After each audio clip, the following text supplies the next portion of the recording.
Alright, it's time for another week of ZTGD Radio. This is episode 907, or August 24th, 2026. And we're 4 days past 20th anniversary. Notice this week we got Anthony. My eyes aren't fucked up. You're the only one. I'm the only one. We got Terrence. What up? We got the Wombat. And my eyes are fucked up. Yeah, you got them fucked up baby eyes. Baby, fucked up little baby child. Fucked up brain, fucked up eyes. Barely sticking around in his head. Yeah, I mean, that's fair. Anthony's so proud of his Baby child. 2020 vision. Yep. If I am. Well, I wish. God, I wish. Because I guess my eyes are fucked up. I didn't even realize the bit I was doing, but yeah, because I got to wear glasses, man. I can't see shit without my glasses. yeah, I've been wearing glasses since they figured out I needed to wear glasses, which is about the time I started to drive. No, mine was before that. I'm sure got mine my was first pair of too, glasses but in fifth grade. yeah, Oh, I'm okay. sure my eyes were fucked up before then too. But it's just like they didn't notice till it's like, oh, you can't see to drive. Oh, yeah. Oh yeah, that would do it. I started slide because I was in my youth, my younger school days. I was honor roll student. I was really good. Yeah. But my grades started to slip because I was nearsighted and I couldn't see the board, and I didn't stay, and that's how they found out that I needed glasses, and that's I think mine started fucking up because I used to play baseball, and like I was really good at it. I could hit the ball, and then eventually I started missing the ball every time I'd swing at it. I was just like, well, I'm not gonna play baseball no more. But it was probably because my eyes were fucked up. I bet it was. Yep. So I mean, I bet it was. those fucking baseballs do fucking fly though, so it's not. oh like... sure, but I went from being able to hit it to like striking out every time I played. So that's That probably is fair. Yeah, that's on you. That's But, when my eyes yeah, got fucked up. I went to the batting cages once. Went, yep. Yeah, you don't really think about how fast shit is until you're fucking trying to swing at something that ain't there anymore. At least it's a ball and not like a 220-pound dude running at you trying to hit you. Sure, but also, like, I feel like it's a lot easier to see the fucking dude because of the size of him. Sure. It's kind of like a car. I don't even know if I'd see the ball if it actually hit me. You know what I mean? It hurts like a motherfucker. Oh, yeah. No, it didn't look fun. It hurts. When it hits you, that shit hurts. Yeah, I think I stood in there for like twice and went, yeah, this is. I'm just gonna let the balls fire out at this point because you get a purple tattoo when one hits you. It's gonna shoot good. 10. I've swung at 2, and I'm good. This ain't gonna happen. Yeah, no, that ain't no fun. Oh man, it's a fun week. We've got a few video games to talk about, but it's Gamescom week, so It is. Yeah. we're gonna get a bunch of news. Not to mention it, like fucking. The pre-GTA shit is starting this week, and it is kind of insane. The pre-TGA. GTA. Huh? Okay. GTA. Oh, GTA. Like okay, where all the like, games come out before GTA. Yeah, I got you. Yeah. And this ain't even September Fool. Right. This is just the last week of Oh, August. you know what? And the GTA thing is this week for those of you that have Netflix. I don't, so I'm not going to see it. You'll see it 6 hours after it airs because it'll be on YouTube 6 hours after it airs. Yeah, well, I'll probably see it like 20 minutes after it airs because it'll be up on certain sites that I'm sure I can find right after. So, well, I still don't understand.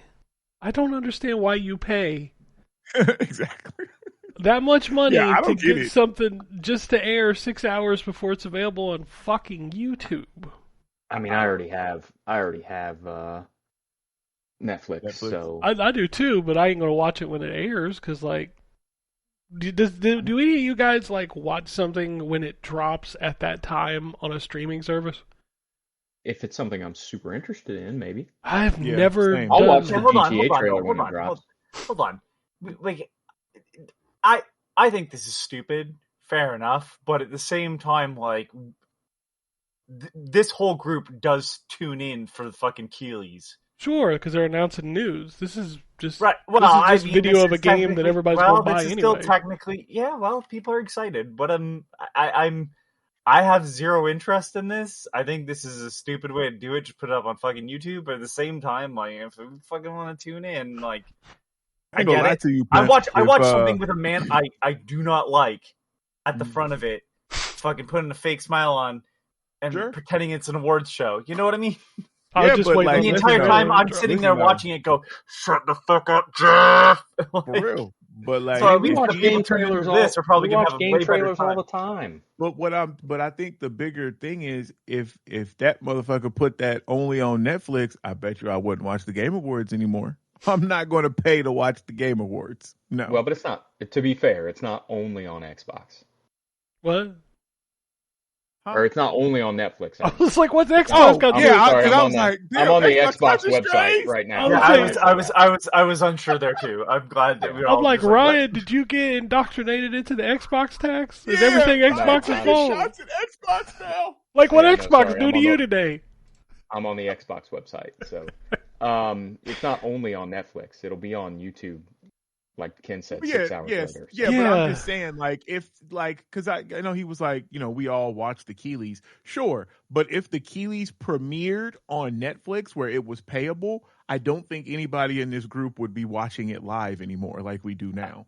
I would probably. Yeah, I have Netflix because my wife. Yeah, I don't have Netflix, and you don't have Netflix, Terrence. We're the two.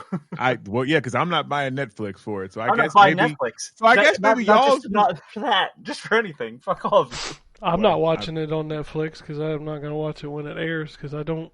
I mean, I'll play the game, but like I don't. Ken is a GTA hater and has been for a long time. Yeah, because I own them all and I've beat them all. Yeah, because I'm such a hater. Like you're a Zelda hater. True. Yeah. Because you buy them and beat them all, but I hate it. Hate it. Can't stand it. That's crazy. I don't have a franchise I hate play, but all right. I don't hate play it. It's a joke. It's a joke. Yeah, I know. Well, I get Jesus fucking Christ. I know that. This whole fucking conversation's gone off the rails. We better just start this thing over again. And by this thing, I mean the whole fucking podcast. Welcome to episode 1. I mean, let's go back, 20 years. Let's go back to episode 1. Start this thing over. Man, if you told me that and I had to do that, I'd probably be like, I'm good. Time for Ken to grow his hair back. That's never going to happen. I'm just embracing the bald. We're putting him on a flight to Turkey as we speak. It is probably about time for me to get rid of the beard. I don't know. I keep going back and forth about it. It's still weird to me because you were always the baby face. I was like, man, now this man got a beard. I've had this beard since 2020, so 6 years. It's like when Drew grew a beard, I was like, that's weird. Yeah, I cut mine off in I keep it for like the winter, and then I'm like back to a goatee for like the fall, summer, whatever. This motherfucker puts his beard in the closet like his summer clothes.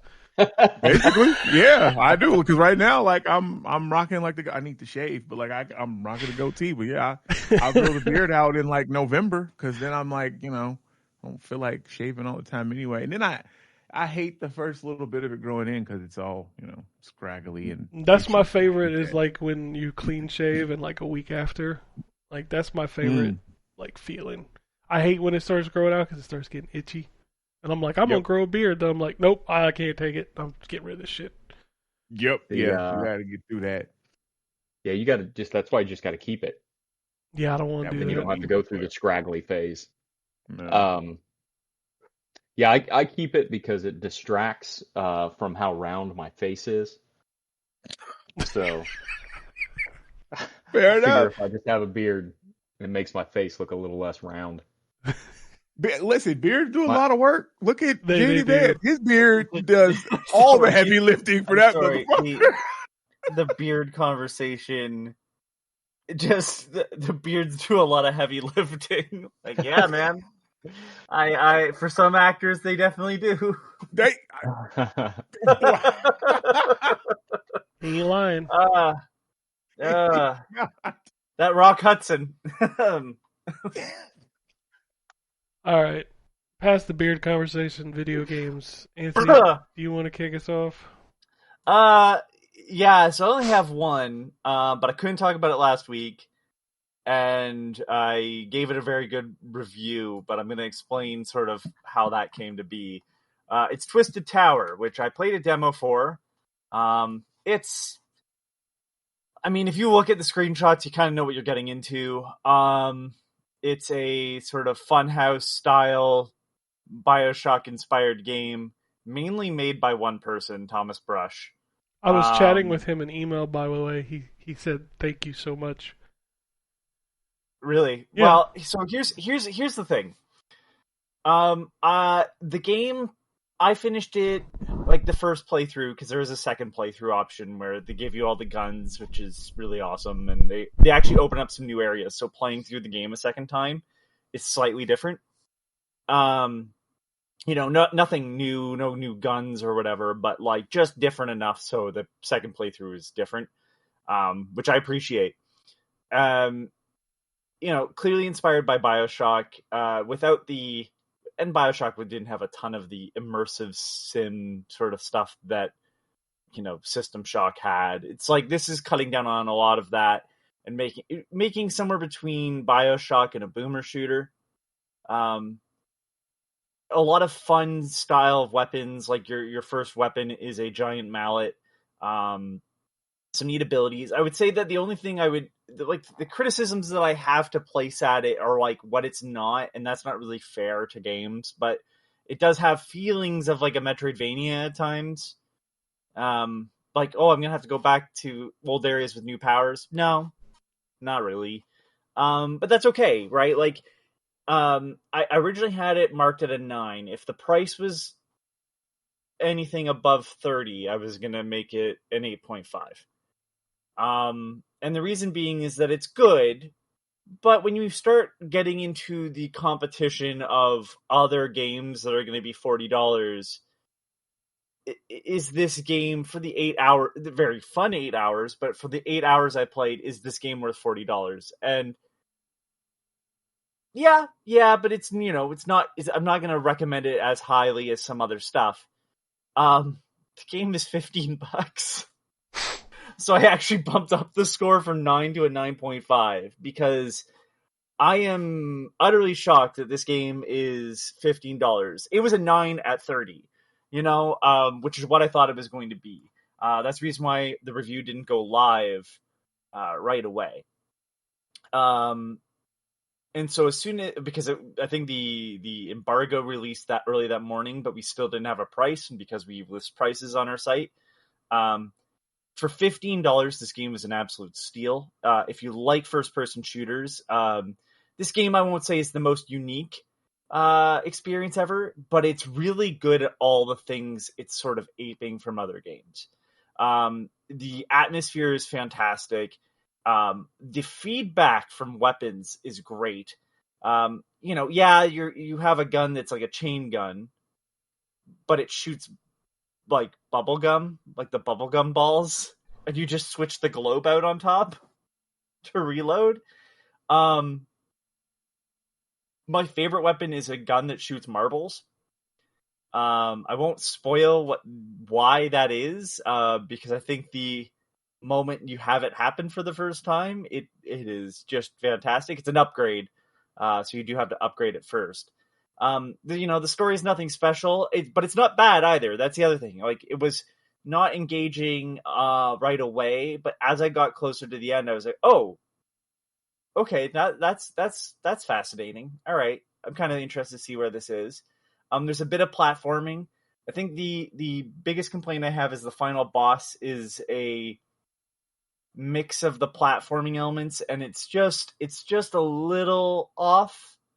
But playing with a controller probably would have made that easier. It was more because I was playing with mouse and keyboard, and that's just never been the setup. He has gone and updated it since release, because I went back and played some more. And the health bar now has a very stylized look to match sort of the aesthetics of the world. Originally, it was just a bar at the bottom. Now it looks like a candy cane that's slowly disintegrating.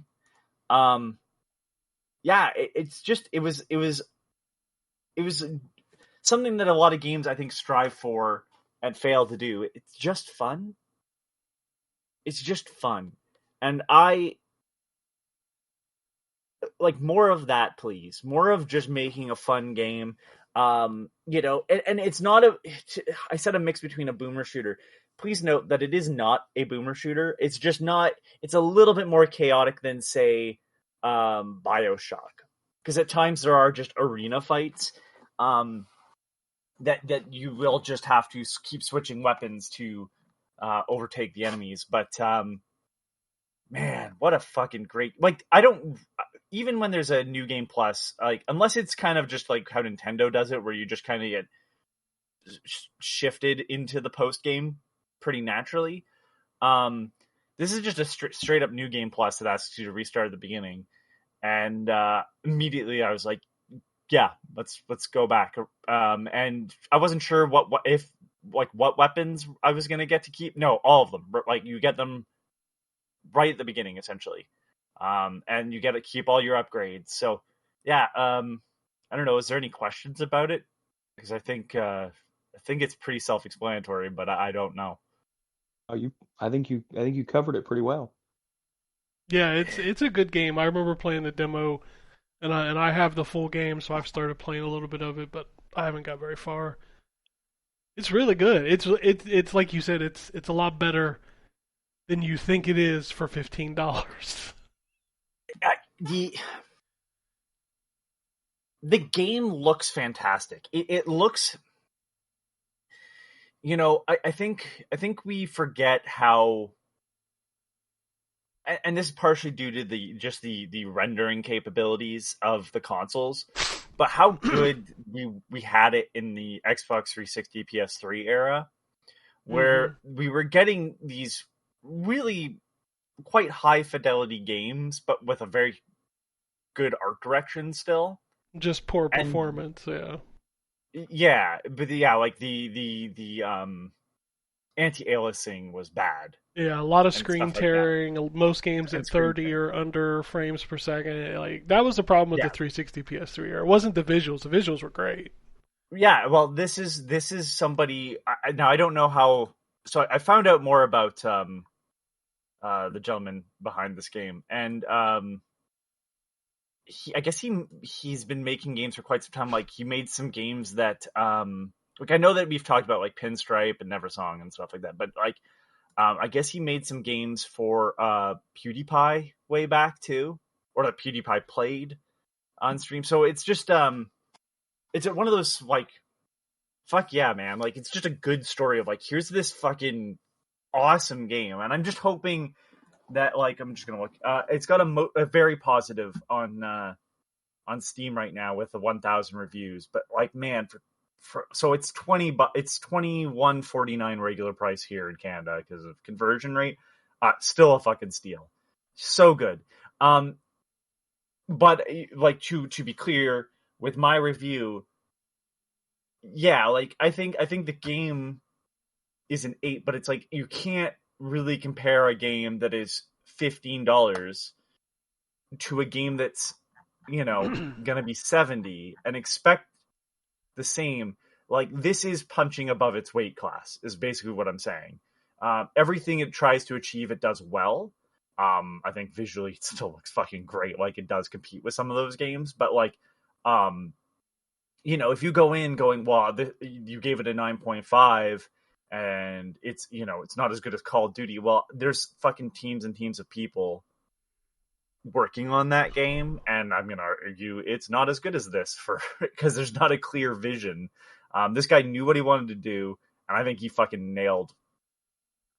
I've never understood that argument of like, every game is graded on the same scale of like, well, if this is a 9, then how? Right. It's such a weird thing. I think we also are in a weird place where a lot of review sites don't take into account the cost. No, because they get it for free.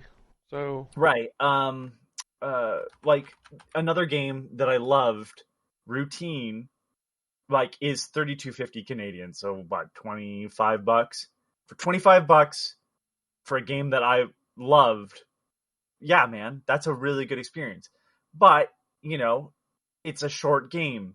If that was $70, I'd be like, man, it's hard to justify this at full price, which is why I realize I'm talking to our audience. So I'm really just justifying myself to people who are already aware of how we do things. But like, to me, Twisted Tower is one of those examples that I do see those 7s come up, and it's like, I get that, and I totally fair. Like, some people have other issues with the experience that I didn't have. But I'm also saying, like, here's the reason why I overlooked that, right? It's the same reason why I stopped giving McDonald's a pass on their shitty food when they became the same price as other people. Well, shitty food exactly. was really good when it was cheap. But now that I have to really contemplate what it's worth, boy, you suck. And like, that is not an issue here. This is not a discount product, in my opinion. This is like a steal for gamers. I'm hoping that there's a console version on the way. Yeah, I really want to play it console version, because fuck, it's so much fun. It's so much fun just watching you take up the mallet for the first time and like charge it once you have the charge power and just knock a guy's head off. You know, and yeah, it's not like a huge enemy variety, but like there wasn't in BioShock either. They just tricked you into thinking that there was more enemies. So, yeah, man, what a fucking great game that was. And then just seeing that they've updated it since release, because it was pretty solid game. I had like no issues with that game at all. And going back and seeing that they've done small tweaks to the UI to make it feel more aesthetic instead of just like a placeholder thing, which I didn't see it as a placeholder thing, but now that I see like what they've done with it, I'm like, damn, okay, all right, that flows a lot better in this. Yeah, and I think if you do like BioShock, sort of like aesthetic with like all their like vending machines and everything, they have a lot of that sort of feel in here. Different aesthetic, but like the same sort of feel of trading in tickets and not knowing what you're gonna get from these little like serving trays. Some of them are like closed off with like a metal plate. Some of them are glass, so you can see what you're getting, and some of them you can't see what's inside. So it's like, do you want to trade 30 tickets for the mystery box? Yeah, why not? And then an enemy comes out, and you're like, well then, just pay to fuck myself. But yeah, like, man, all the fucking weapons and everything. It just, yeah, it's one of those that's gonna be easily on my game of the year list. I don't know where, but I'm gonna finish the adventure mode is what I think they call it. It's a adventure plus mode, whatever the new game plus is, and then I'll have a better idea of where to put it. But man, $15. I was like $30, man. Not a hard recommend at all. $15, man. If you don't buy this, you're stupid. You're stupid. You're stupid. You're fucking. You're not using your money correctly. You're not Do you think Microsoft is gonna love you for buying the next Call of Duty, which they've also probably used AI to write? Do you remember how bad the last one was? Come on now, don't do that to yourself. Have a little fun. Shoot people in mascot costumes. Don't do that in real life. But do it in the game. And then other than that, I'm still playing Virtue's Last Reward. Visual novels are long. That's all I have to say to that. Keep hitting fucking okay, minor complaint about a game that no one else is playing in the year of 2026. Although I have recommended it to people, you'd be surprised at how many people don't know about the bigger visual novel games. I keep hitting the bad endings, which is fine because I'm trying to get everything anyways. But then I'll hit I've only gotten one of the endings that gives me a piece of information. And I keep hitting a to be continued screen on other endings because I haven't gotten the right information yet. And I will say that like it is kind of killing my will to live. Like, I just kind of want another piece of the story to move forward. There's some elements I know because you cannot look up Virtue's Last Reward. without potentially getting spoiled on stuff, and I did, and I hate that. It's a small piece of it, but it is a piece of the story. And it's like, I know that part. They've basically brushed up against that at this point in where I'm at in the game, and it's like, okay, but I would like the main character to know that now, and not just me and the person that information was given to that will not share it with the character that I'm playing as. Also, if they fucking bring up Schrodinger's cat one more goddamn time without telling the fucking thing, because I know what Schrodinger's cat is, but they usually explain their thought experiments in detail, whether I know it or not. 999 did the same thing, and it's like they keep bringing up Schrodinger's cat and then not explaining it. Like they're about to explain it and then they get cut off, and I'm unsure if it's supposed to be a joke or not, because it is kind of funny if it is, but it's like, I'm also just waiting, because it's like, at this point, if you're going to explain, just explain it so I can fucking not have to read it. Because it's just so are you telling me you both know and don't know what Schrodinger's cat is? Yeah, right. That's what I'm assuming that they're making the joke of. It's like, are we going to explain it, or is it not going to be explained? Well, both are true until otherwise proven. It's like, okay, great. But I'm going to have to click through a bunch of fucking text, because you don't, they generally don't voice act those parts either. It's usually just text on like a black and white image, and I'm like, great, but I know what that is, so I would just like to fucking get that shit done. Because they'll only explain it in one of the many, I don't even know, timelines or whatever you want to call them. It's like a grid that you like move through. Anyways, yeah, that's it. That's it from me. Those are games. Go play Twisted Tower. Don't listen to this podcast. It's $15. Go buy it. It's on sale still. This Go. podcast is $15? Yeah. Whatever, man. I don't know, man. Who's banking that money? Because I ain't got none. I'll send you 15 later. Okay. You can buy Twisted Tower. Actually, you got it. I have it, so you send it to somebody also, else. The other thing, I just while I remember, it says that it's verified for Steam Deck, but while I was reviewing it, that was not available. So, don't know how well it runs. Is there a demo? Do you know? Yeah, there's a demo. We played the demo. Yeah, there should Anthony. be. I don't know if it's still around, because that fucking. Oh yeah, because Steam does that dumb shit where they take demos away. I do not see a demo available. Okay, I was gonna say I could test it and see if it's. That's ridiculous that they take demos away. It's so weird. Yeah, I mean, look, I can tell you right now that that's it was a older build, because that was like 2 years ago. Yeah, it crashed a lot on me when I first played the demo. Yeah, although I will say this, it was a pretty feature complete, all things considered. The stability was bad, but the no demo. I just double checked on to make sure it wasn't just that I already had the game, so it wasn't offering that. That's fucked up. It is indeed. All right, Terrence.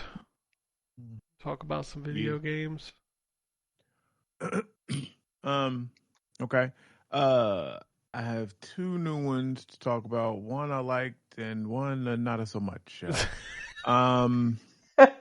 That's Italian American discrimination. Not so much. Listen, It's no good. Not so much. I'm telling you, I'm making a pizza. Oh man. So I'll talk about the one I liked first, and it's on PC only. It's called I think it's pronounced Theropods. And if you are familiar with there's a show on, I think it's on HBO. It's called Primal. And it is it's animated. It tells a story with like no words. Like there is no like spoken dialogue in it. Jendi. Yes. Tartakovsky, or however you pronounce his name. I didn't want to try to say his name. That's why I didn't. But Samurai Jack guy. Yeah, Samurai Jack, Dexter's Laboratory. What are you doing in my laboratory? Love him. But yeah, so this game is the same concept. So the gameplay and stuff is told with no dialogue. It's a pixel art game. It is also set in which I think theropod is like some era or dinosaur type or something. I'm not sure, but it's set in like the caveman era. You play as a young girl who, like, you experience a really crazy trauma. Theropods is a type of dinosaur, by the way. Thank you.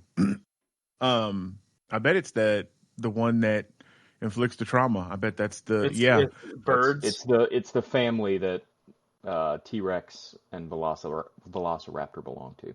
Oh yeah, okay. Then yeah, yep. Okay. But yeah, so we have a T-Rex.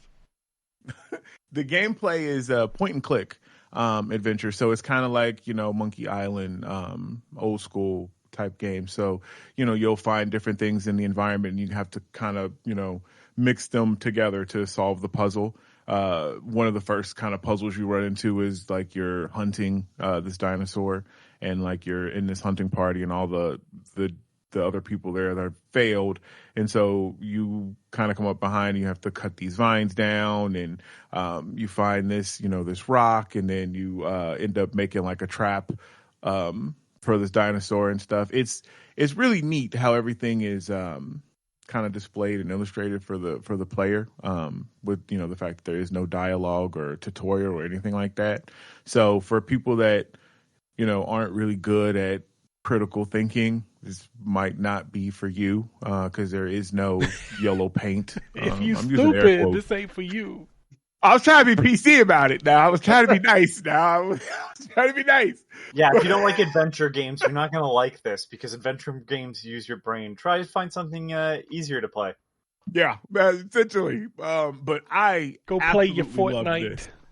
I loved the story. It's going to be on my Game of the Year list, and that's two that's only on PC right now that are definitely going to be on the list. This was really neat, and I cannot stress enough how just absolutely gorgeous the pixel art is, and like some of the cutscenes and like the vistas and stuff that you see. Like, it's really beautiful, like the wind blowing through the little pixelated grass and shit. Like, it was super neat.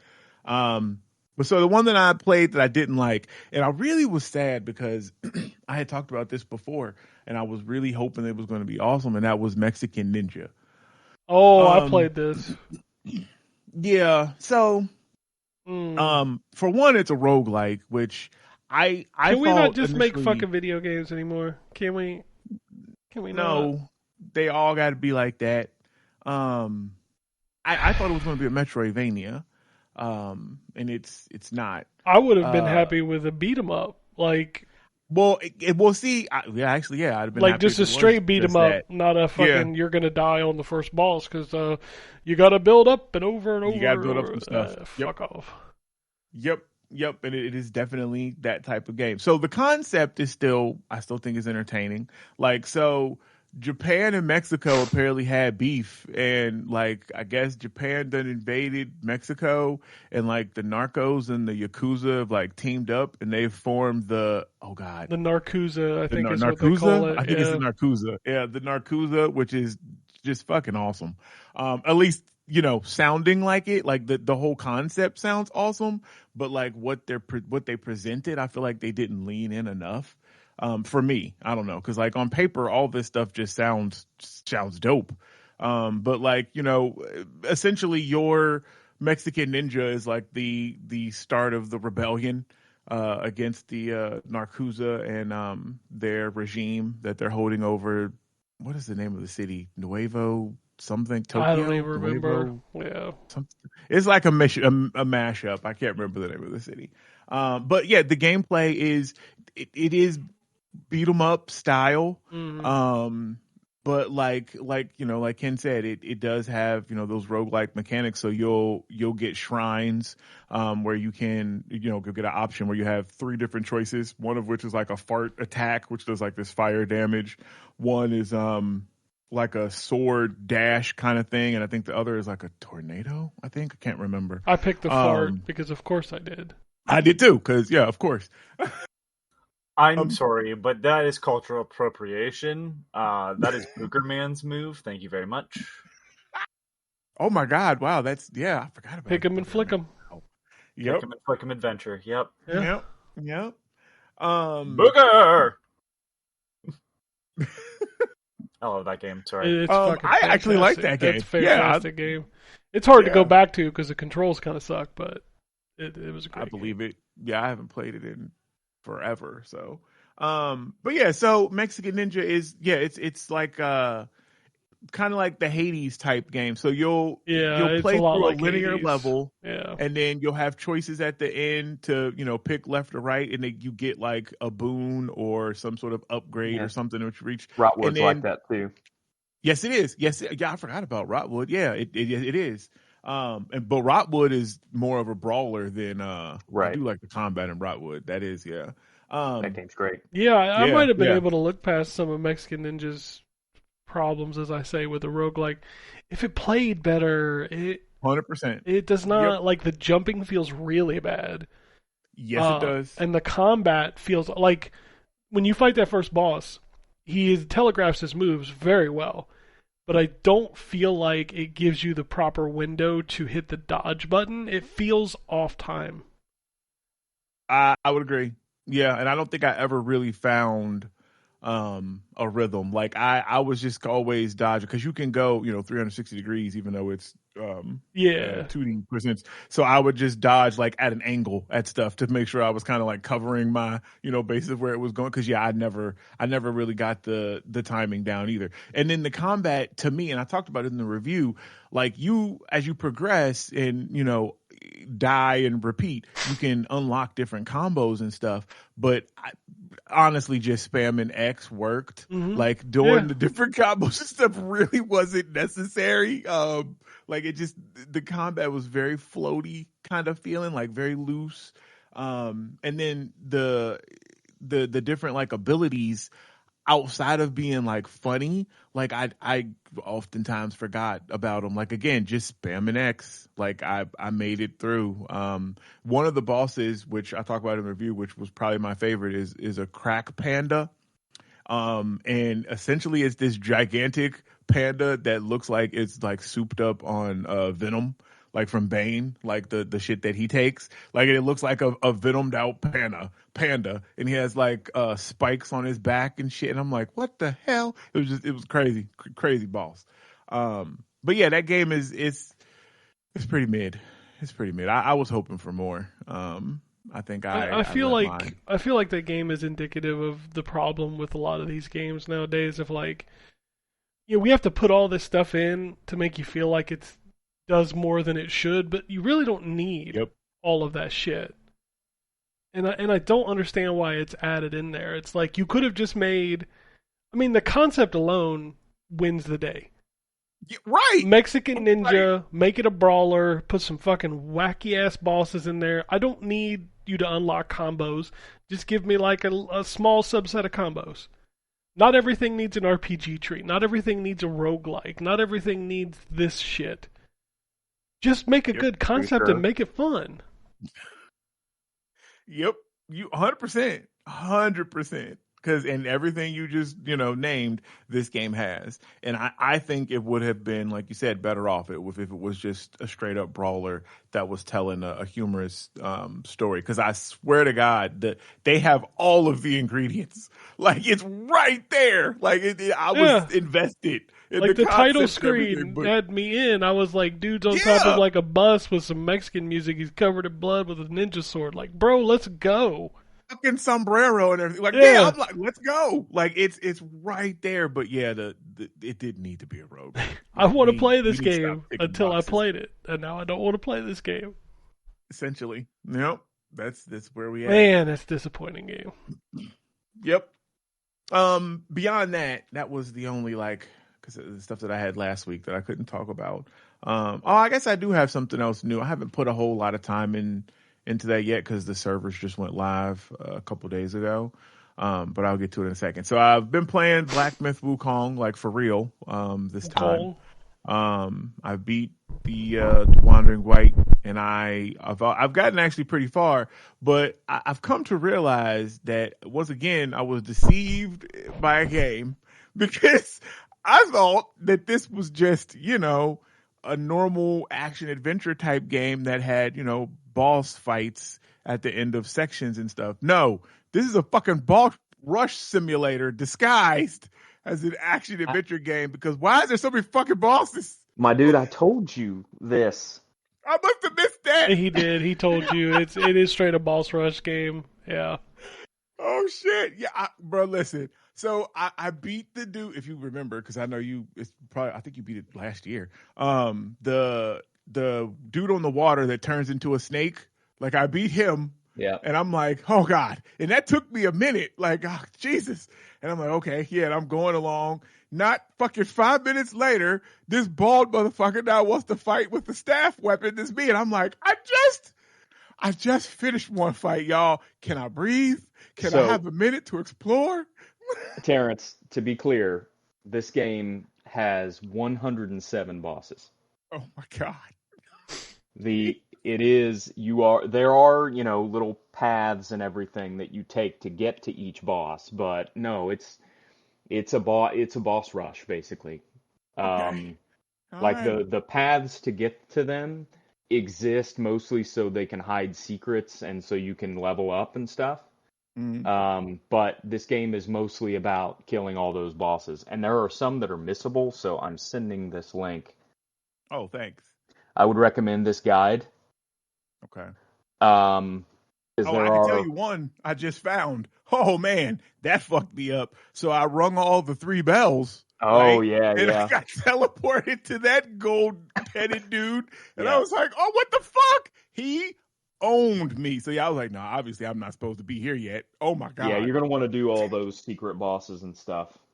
Okay. Okay. But yeah, did you fight the boss with the staff that has fire on either side? Yes, And I can earn his transformation. Yeah, that's super helpful. Yeah, it's come in clutch in a couple of fights, and I found the toad too that I can like. Oh yeah, I don't know what There's kind of one of those in every level. Oh, okay. That's how they should have marketed this game and been like, you remember when video games had bosses, and now no video games have bosses? Well, we have an experience for you. Yeah, right. I like it though. I am enjoying. I just didn't. I don't know. I must have missed when you said that it was a because I was like, that's pretty much what it is. Yeah, okay. I only played like 3 or 4 hours of it, and I'm like, God damn, there's a lot of bosses in this video game. Yep, it's a lot of bosses. I was like, damn, I just finished the fight. I fucking loved that game, and I cannot wait for this new Black Myth game that's coming out. Did you see the video? It looks good. I haven't watched the trailer yet, but I saw you posted the trailer, but I haven't watched it yet. It's not a trailer. It's 15 minutes of gameplay, right? Oh, yeah, okay. it's like I think it's 15 minutes of gameplay. Yeah, it is gameplay. The story in that game is wacky as shit, but it's fucking awesome. Yeah. So yeah, I love that game. I'll definitely play the next one on day one. Right on. Yeah, I'm interested. Let's see. Beyond that, I played. This was on sale. I didn't realize I didn't own it, but the Return to Arkham, like the Batman games that got remastered. Oh wow, you didn't own $5. I thought I did. Them fuckers are on sale all the time for like $3 or something. It's crazy. Yeah, I got it got them for $4.99, and I went into Arkham Asylum and I was like, oh, this looks good, but no, man, no. But I went into the Arkham City and was like, oh yeah, I can do this. So that was a little. You hurt me. Mechanics and stuff. I'm sorry. Arkham Asylum is the GOAT. Over Asylum. That's the best one. I appreciate it for its beginning and doing what it did, but I definitely prefer City over Asylum. I love City, but man, Asylum is just like the perfect video game. Like it's the right length, it's paced perfectly. Oh, it's so good. I got you. What else did I play? I played some Marvel Rivals, of course. Oh, I played the Modern Warfare beta. I did too, but I only played the campaign. Oh, good. Well, you could talk to that because I didn't play the campaign part at all. So how'd the campaign go? It's weird. It almost doesn't feel like Call of Duty. Oh. It feels like, and I don't know if this translates into the multiplayer, but like the pacing and the shooting feels slower, like more. I don't know how to explain it. Like Call of Duty, when you think of Call of Duty in your brain, you're like, man, that's some fast shit. Like moving, boom, boom, boom, cover. Like this feels like methodical, almost Battlefield-ish, which is interesting, weird. And the level they give you in the beta is takes place in South Korea. And you're playing as a South Korean soldier, and like you're going through these bunkers and shit, and it's fucking wild. I mean, it's good. It just, I don't know. There was something about it where I'm like, it's not quite Call of Duty. Maybe that's something that they're trying for the campaign to make it more. I don't know. It makes me like want to play, because I always play the campaign, and if it sucks, I just quit because like whatever. Yeah. But I don't know. I'm intrigued to see what they do with this because I did like what I played, and obviously it's a spectacle. Like visually, it's crazy. Well, yeah, the multiplayer feels like the multiplayer. I mean, it was. I'm not the technical player that those the tryhards that break all that stuff down. I don't know. It feels like Call of Duty to me. It feels good, better than whatever the last one was that I played. What was that? Black Ops? Dude, I've lost track of what the last one was. I have no clue. Me too. Yeah, I don't remember. I know it was the one that you couldn't pause in because it was always online. And it was that one. I didn't play that much. Yeah, the multiplayer of this one feels really good. I like how they kind of changed where you essentially build like a class now. So you pick your operator, and they have a whole bunch of different, army dudes and dudettes to choose from. And then you choose your weapons, and then you can choose your perks and you can also do your kill streaks. And they have like remapped those. And so you can kind of save those and have like a pre-built class for individual like game modes that you go into. Cause maybe, you want to play domination differently than you play, search and destroy or whatever. So that whole thing is kind of neat. I like the direction that they're going. The gunplay and stuff was good. The movement felt good. I still am, middle of the board. Like I'm kind of killing as much as I get killed, like 11-11. Like I'm never too terrible, which is, par for the course in Call of Duty for me. But yeah, it was pretty solid. So I'm sure it'll be on Game Pass. Oh wait, it's not in Game Pass. No, this is the year it's not on Game Pass. Yeah. Okay, but then I ain't gonna worry about it because I'm not gonna buy it. So I'm cool. I mean, so yeah, I'll enjoy the beta. We can get copies of it. Listen, don't trouble yourself. It's fine. You don't have to. I'm just saying it's okay. But I know some people. We can get some copies. What I'm saying? Oh shit. Yeah. What else did I play? Oh well, I'll talk about this. I didn't. So I'm reviewing. It's World War One. But is it? I made the same joke last week. I can't say it. With Gallipoli? Gallipoli? Is it Gallipoli? There you go. You got it. It's Gallipoli. Hey, all right. So this is multiplayer only. You can play it offline. They will fill in like bots. I guess it's not online only because you can play it offline with bots. But it's like it doesn't have like a campaign, is what I'm saying. So you're only playing like the multiplayer modes just with bots. But it's a World War One shooter in the Ottoman fronts. So I've only played a couple of matches. It is very realistic. This is not like Call of Duty, like, one shot, you're dead type, realism. They have, I think, like 7 different classes. So it's also not the type of game, also like Call of Duty, where you just run off on your own. Everybody does their own thing. Like you really need to work together with your like squad. And for success, the game mode plays out like Battlefield, where as you capture and hold like fronts, of the battlefield, you'll tick down the opponent's tickets, which is essentially like their respawn. So the kills will tick those down. So similar to how Battlefield plays out, but just set in World War One. I'll dig in some more this week before I write the review, but I don't hate it. I kind of like the slower pace. I mean, there's plenty of action and explosion and stuff that's going on, but I kind of like the more slower, calculated, kind of pace of multiplayer. So I don't necessarily have to worry about somebody running, and sliding and jumping and doing a bunch of crazy stuff. They ain't running on walls during World War Yeah, I. nah.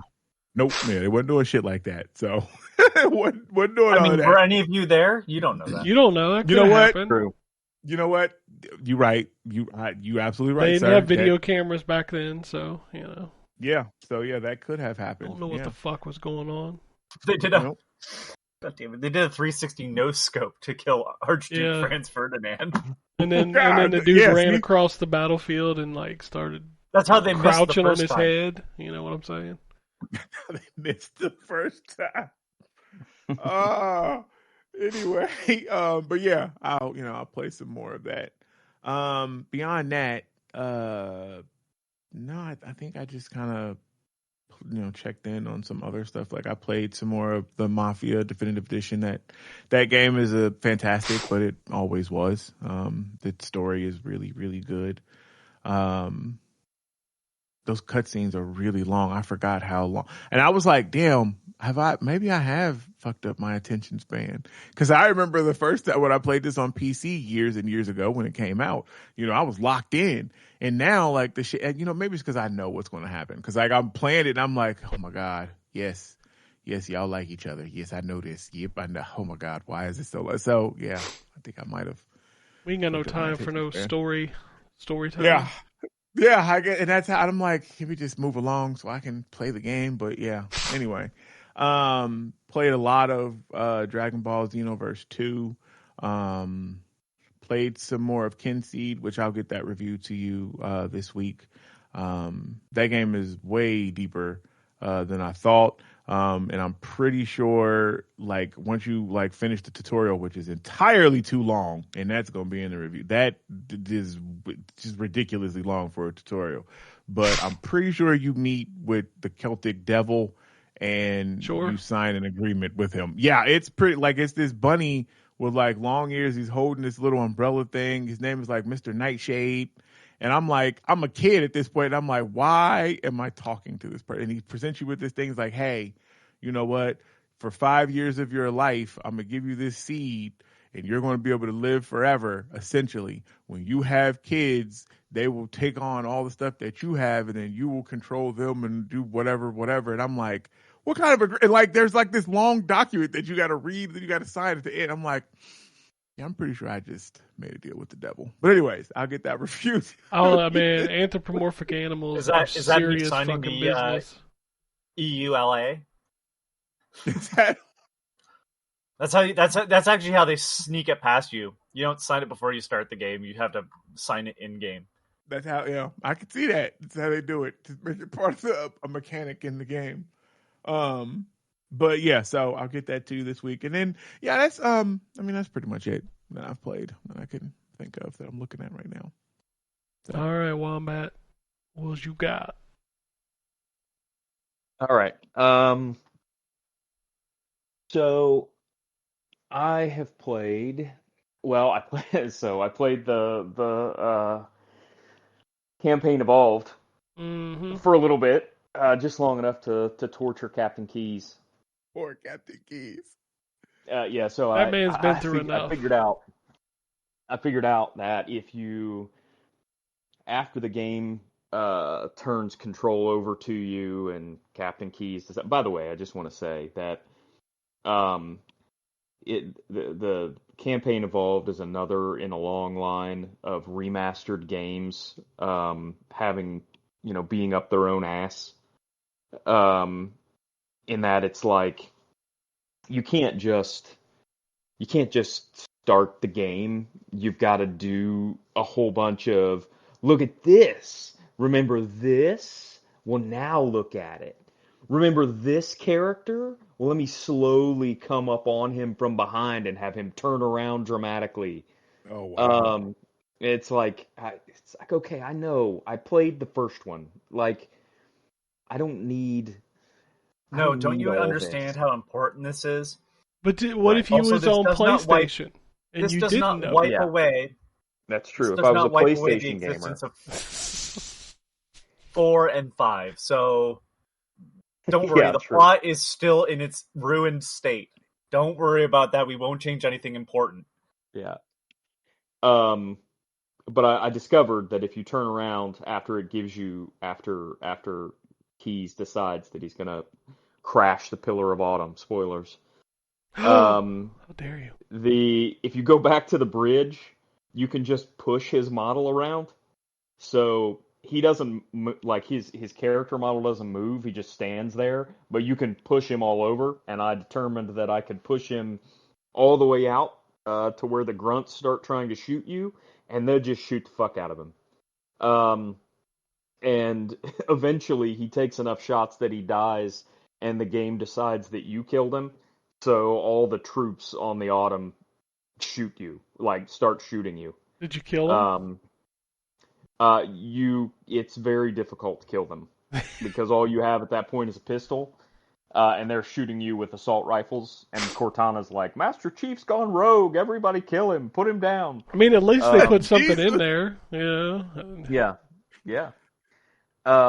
So yeah, I played enough of it to do that. The correct way to play Halo. The correct way to play the yes, yep, that's right. So and then I've played more Octopath Traveler 2. I have finished the actual game. Excuse me, beat the actual final boss. I just have the secret, quote unquote final boss, the extra hard optional final boss to go. Thankfully, in this one, it's not really as deeply connected to the story, so it truly is optional. The first game, it really wasn't very optional if you wanted to tie the story together. This time around, it is, I'd say, optional, and he can, like I said on the Discord, suck my fat left nut. He is just an awful boss. And I come from Dragon Quest, right? So I've had my share of damage sponge final bosses over the years, but Galdera is a pain in the ass. He has ads, of course, that he summons, but the trick is, if you don't kill all of them in the same turn, he just resummons them. Whichever ones are dead, he just resummons them with full health. So you have to time it out so that you kill them all in the same turn. This time around, they've added a counterattack function to each one of them, that if you don't attack them with something that hits one of their weak points, they automatically counterattack you for a ridiculous amount of damage. So you have to always be hitting them with something that is a weakness of theirs. The first time around and the second time around, they are all weak to wind, which is good. And there are some specific monsters that you can pick up with Ochette that you can use to kill them pretty easily. But then the second time around, some of their weaknesses get blocked, so they're not all weak to the same thing at the same time. And then the third time around, once you kill them all, if you let the battle go too long, Galdera gets 4 turns in a row, and then he just fucking destroys you because he's got 4 turns in a row. And he's got a ridiculous amount of health. And that's all just the first phase, by the way, of this boss fight. Jesus Christ. So, yeah, it's just a... Now, again, I'm not saying this to say there's not a way to beat him. There's a way to beat him. The problem I have with this boss is less the fact that he's a pain in the ass. It's that if you've played Octopath, the whole thing about Octopath is there's 100 different ways to tackle combat encounters in that game, because you have 8 different party members, so you can combine them all into different different configurations, of course. Then you have 8 primary jobs that also double as secondary jobs if you once you unlock them as secondary jobs. So each one of your travelers has 2 jobs, basically, a primary and a secondary. So all of the primary jobs. The economy is hitting everybody hard. I know they got it. It's like the In Living Color skit about the Jamaican immigrants. You only got 4 jobs, jobs. I got 4, yeah. But there are also 4 like secret jobs or whatever that you can unlock. So there's all these different configurations and weapon configurations and job configurations and all that stuff that you can do throughout the game, and the game is built to sort of let you tackle stuff however you want to tackle it, except for this boss, where if you don't follow 1 or 2 specific strategies and you don't have 1 or 2 specific party layouts and specific weapon layouts, you're going to get crushed. So I respect a very difficult optional final boss in a game like this. My problem with Galdera in both these games has been that he requires a very specific strategy that is probably going to be different than what you played the rest of the game with. This is my issue with and seeing so it's funny you mentioned this. This was my issue with Borderlands. Does Borderlands have a boss like this? Well, so they have a bunch of like optional like raid bosses, but if you and some of them are easier for sure, but at a certain point, if you're playing certain classes, it's just like this is exactly how you have to build the character. And then it's like, and these are the guns you need, and these guns come from other raid bosses or whatever. So everybody's using the same guns and the same classes, which is like, right. Well, that defeats the fucking point then. Yeah. It does take a little bit of a way. I will say, it doesn't really distract from this game the same way that boss fight does at the end of the first game for 2 reasons. Number 1, because there's a save point right outside the boss this time, and you don't have to fight 8 other bosses before you fight him like you had to in the first game. The second thing is because, like I said, there is a full ending with an appropriate final boss for the story to this game that is much more difficult than the other chapter bosses you've fought, but way less difficult than this secret boss. So you do still get, in 2, you do still get a satisfying ending, even if you don't fight it. He is truly an optional boss this time around. In the first game, the story doesn't even really make sense unless you fight the quote-unquote optional boss. So I think I've got, I almost got him beat last night. I think I've got a strategy in my head that I can use to beat him.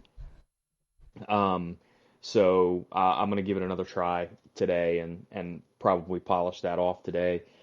Like I said, I think I'm going to take a break on Octopath before I go into Zero and play something else for a little bit, just because I don't want to. I love the game so much that I don't want to burn myself out on them.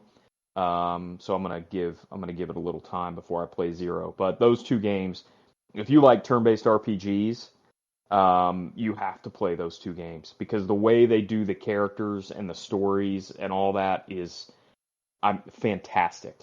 So if you, like I said, if you like turn-based JRPGs, you have to play those games. Just have to. They're long, though, I'll warn you, but you have to play them. I booted up Crimson Desert with good intentions, but I haven't actually played it yet. Like I said, I don't remember if I said that on the podcast or if I said it in the Discord, but I'm so intimidated to go back to this fucking game. Yeah. Because there's so much shit to do. That I know that I've forgotten how to do all of it. So I know it's going to be a learning curve, and the thought of going back to it to play for like an hour and a half is super intimidating. So I've got a little bit of time off coming up, so I'll probably go back to it during my time off, because I would like to I would like to play it because I've got a couple games coming up that I would like to play but feel too guilty to play while I still have this one on the shelf. Like I would love to play Blood of the Dawnwalker when it comes out, but that game, I would feel way too guilty picking that game up on day one, knowing I've still got so much Crimson Desert to play. It doesn't really affect my ability to play like Wolverine or GTA because those are very different games. But Blood of the Dawnwalker looks very similar, so I can't justify picking that up until I finish this game. And then I did play the demo for a game that has been out on Steam for a couple years now, I think. But yeah, October 2024. But is just now either is launching or soon to be launching on Switch and console. And that game is called Tearscape. So it is, Ken summed it up best. It is basically Bloodborne in the style of the Game Boy Zelda games. So it's, it does kind of have a Mina the Hollower look to it. It's a little bit different visually than Mina the Hollower, but it is kind of that 2D top-down action RPG Game Boy Color style graphics. And it's basically Bloodborne. I mean, your character even looks like the guy from Bloodborne. You're a hunter. You kill monsters. You collect tears instead of souls. You mean you look like the guys from Brotherhood of the Wolf? Yes, exactly. That movie's really good. It's just I'm using this as an excuse to tell everybody to watch Brotherhood of the Wolf. Brotherhood of the Wolf is an excellent movie. That movie is fantastic. Yeah. But yeah, that's basically exactly what you look like. You got the tri-corner hat, the face mask, the cape. Like that's what your character looks like.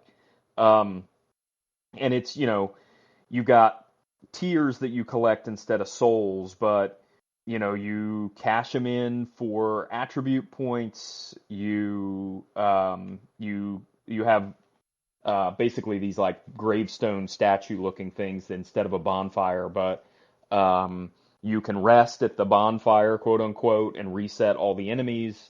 It's a Souls game basically, just a 2D action Zelda style Souls game. You've got flasks, so you can refill your health with a flask twice. You pick up tokens basically that you can equip at checkpoints. It's again, I've only played the demo so far, but it's pretty good. The controls and the timing on attacks and stuff like that and positioning and stuff takes a little getting used to. But if the description that I just gave intrigues you at all, like I said, there is a demo up on Steam. Works great on the Steam Deck. So I'd recommend checking it out if you have interest in sort of that 2D Zelda-like slash Souls hybrid, because it's pretty cool. It's on my wish list now, so I may end up picking it up on deck at some point next time it goes on sale. But like I said, the entire reason it entered my consciousness this week is because the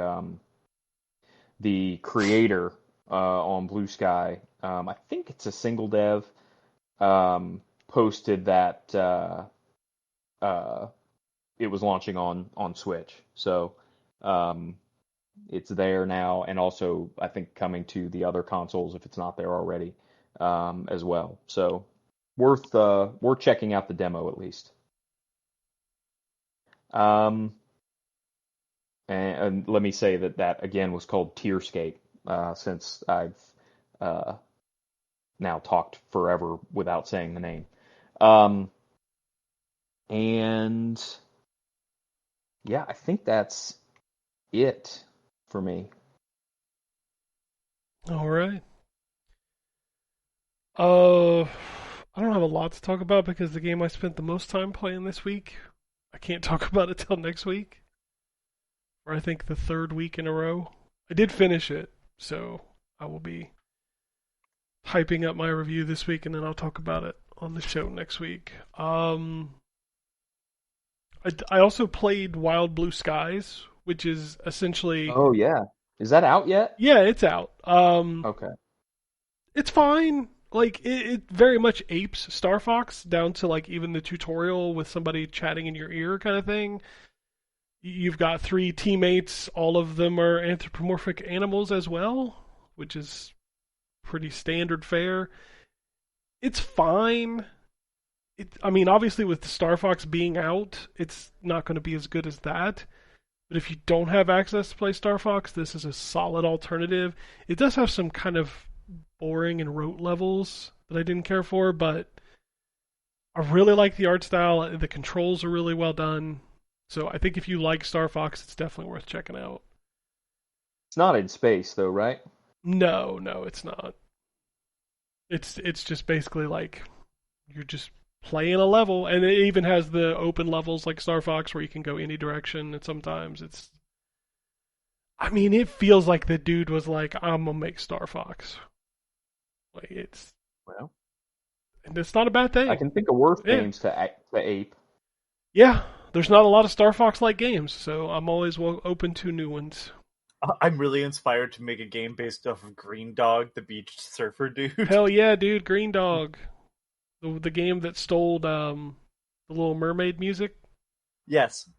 Love Green Dog. Green Dog! I made it to the Super Bowl in Madden. Was very disappointed. It's the same presentation. Oh, that sucks. Just a different person carrying the trophy. I think it was Randy Moss last year.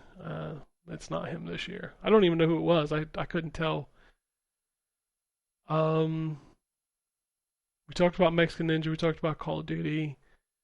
Played a shitload of Overwatch, but that's par for the course. Played some more Sinking City. Still enjoying that. It is straight up Resident Evil. That's what that game is. But I continue to enjoy it, so that's all that matters. Those glitches I talked about last week, when I went back to the game, they weren't there. So maybe they patched it. I didn't see it get patched, but no more issues with the graphical glitches on that. That's good. Yeah, that game is really good. I'm really enjoying that game. It's just weird that I keep questioning that it's the sequel to the game that is nothing like it. It's just so weird. I did just get the shotgun too, which is nice. Shotgun in a survival horror game, always good. All I needed was the city to be smaller and more detailed, and not sinking. Well, I mean, sinking is important, but it's got to be. But sinking. it's just like so is it free roam still? I mean, you're gated by gates, like that's kind of where you basically go to an area, solve the puzzle, lift the gate, kind of thing. At least that's what it's been so far. All right, that's weird. Okay. Yeah, there's not a lot of places. It's all side story stuff. Yeah. Yeah. I like it. I do. It is just not the same game, which is weird. Okay. Yeah. I'm not against it. All right. Yeah. Because you know what also wasn't the same game? The Evil Within 2. No, The Evil Within 2 is a completely different fucking video game. But isn't it better for it? That one is. I don't know if I like this one more than the first Sinking City. All right. I like it. I just don't know if I like it more. Within 2.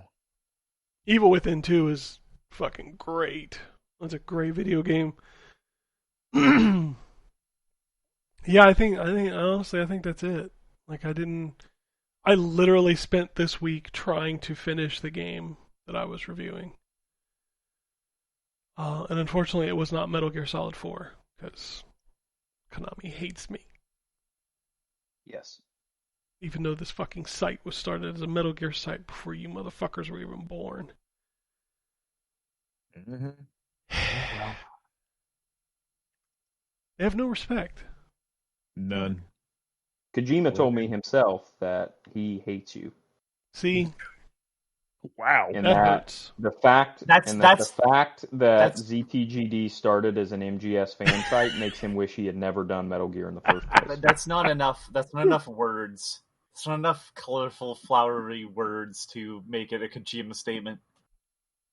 He needs to make up some new term for hate. Transfarring. It's a strand game. What the fuck does that mean? He told me that he is changing your name to Show Sucksman. Oh, okay. I'll take it. it. You know what? I would be in a Kojima video game as Show Sucksman. I'm okay with that. Show Sucksman.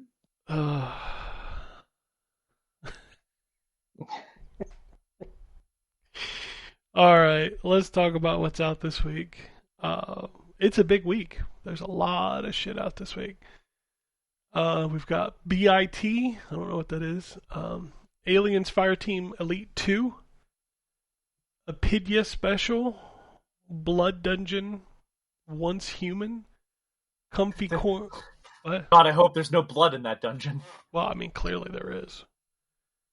God damn it. I just called the plumber last week. Gross. Comfy Corners, Unpack and Decorate. NBA 2K27, in case you forgot, that was out this week. Yep. Agalos 2. Brigandine Abyss. Infection Free Zone. Lizards. Oh, that's good. Yeah. Lizards Must Die 2. Lose Lagoon. Metal Gear Solid The Master Collection Volume 2. Woo! Murders on the Yangtze River. Resonance, A Plague Tale Legacy. Star Wars Zero Company. The Immortal John Triptych. Whisper of the House. Captain Tsubasa 2 World Fighters. Ink Enigma. And Vampire Survivors Legacy of the Blood Moon. Remind me which one Zero Company is? It's like XCOM. Yeah. Oh, that's right. Yeah, I'm excited for that one. There's a lot of stuff coming out. Yeah, it's a crazy week. The Immortal John Triptych is DLC for Death of the Reprobate, which is one of the point-and-click games from Joe Richardson, which uses a bunch of classical paintings that he edits. His stuff is interesting. It's got a good sense of humor. So that's fascinating. There was a couple in there. Can you just send me a text list so I can look up while you're... or just send me the site that you're looking at? Oh my god. Hold on. A lot of stuff this week. Something for everybody. This is the one I went through first. I go by system. All right. PlayStation is also doing Ghetto Zombies Graffiti Squad. Yeah, I'm not going to look up that one. Why not? Okay. Cool. Luna Abyss, Drift Edition. Everything else. Little Kitty Big City. Maybe is that a physical copy for PS5? Okay, so I have to... Been on for a while. I looked up Blood Dungeon. Want to guess what type of game it is? Roguelike. Ding, ding, ding! It's made by the people that did Nidhogg. So you can kind of imagine what it visually looks like. Y'all can just stop at this point. Like, we've reached maximum roguelike games. Ken has had enough. Nintendo Switch, we've got Fungi Swarm. Not Fungi, Fun Guys Swarm. Ha ha ha. Okay. I thought it was Fun Guy. Okay. I think it's play on the words. Quest of Dungeons and Elden Ring Tarnished Edition. Okay. That's the Switch one? Yeah, Switch 2. Yeah. Oh, okay. Yeah, finally making its way over to the Nintendo Switch. All right. Holy shit. Oh, for God's sake. Okay, we're going to do the news now. GTA 6 has leaked. Mm-hmm. I mean, I don't know what else to say about this thing. Yeah, it sure enough has. Like, cool. Yeah, I don't I mean, care. it looks good. I mean, I've seen. I watched. I didn't even watch a any bunch of it. Yeah, I didn't even care. I don't care. I mean, dude ain't actually shown any spoilers. He pretty much has just shown like gameplay and stuff. It looks good. I do think that this game is, like you have said before, is probably gonna be at 30 frames a second, and I just don't. God, I don't want that. But it looks Sounds great good for me. Yeah, it does. Ain't but no we all problems can't with be, Wombat. Yeah, we all can't have those special eyes. So, Thank you for calling them special. You're welcome. Yeah, it was very. Yeah. I mean, I think it's ridiculous that he's doing this. Like, man, why you got fucked with? Why you got poked a bear? Like, right. He's out here like, you ain't gonna catch me. A bear that will bulldoze your house with your family inside. Yeah, exactly.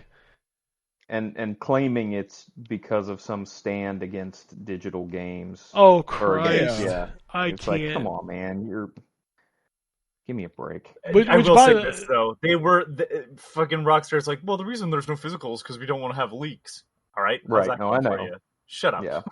Just shut up and be honest. Let's also not forget, everybody, you are not allowed to turn your PlayStation on this week because it is the blackout.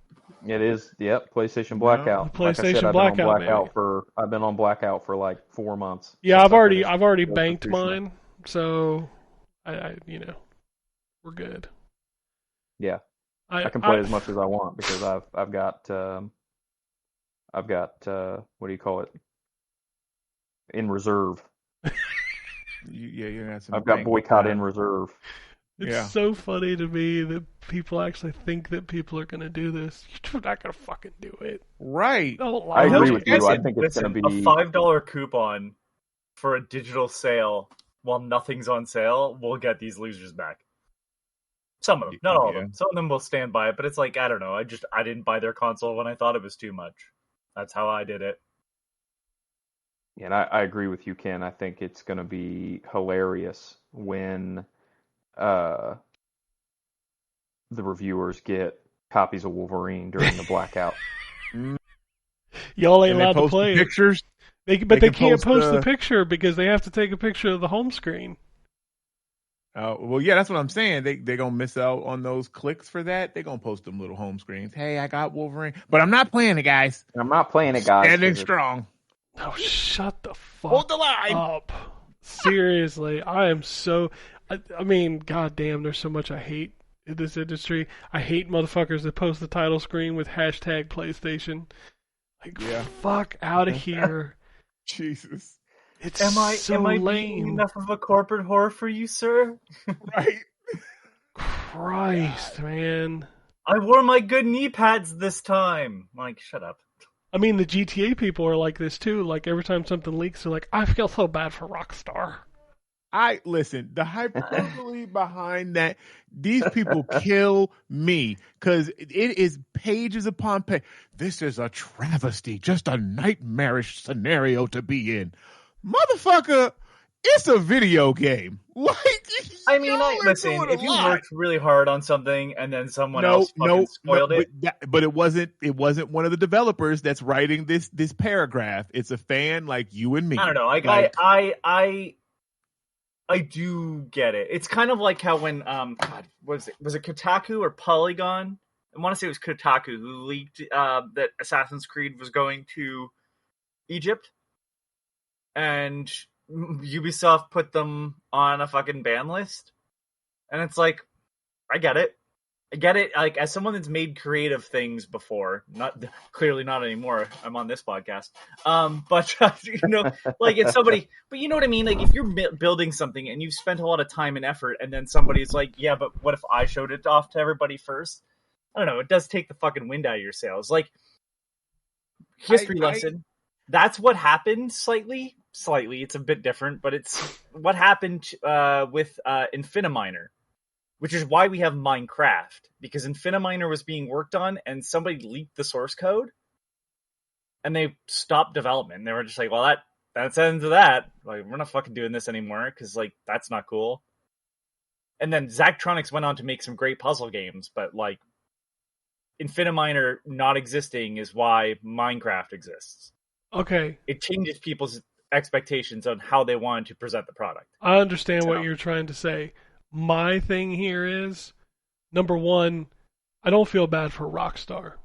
They're $1 billion company. I don't feel bad for number the two. company. Number two, the people out there, as Terrence so eloquently put it, on their knees, didn't say a fucking word when Rockstar was accused of poor working environments and overworking their people. They don't care about the people. No. They weren't making these tweets when it was released that Rockstar was like making people work like 80-hour weeks. They were like, well, they have pride in their game. That I understand. I understand what is being said, but you are correct. These people probably are shitbags. Yes.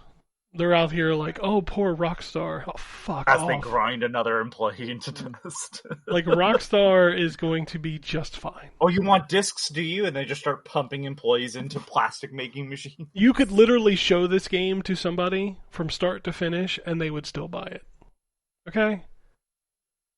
These fuckers are just going to buy. Everybody's going to buy this fucking game. Please don't show me it from start to finish. Well, you don't have to watch it, is what I'm saying.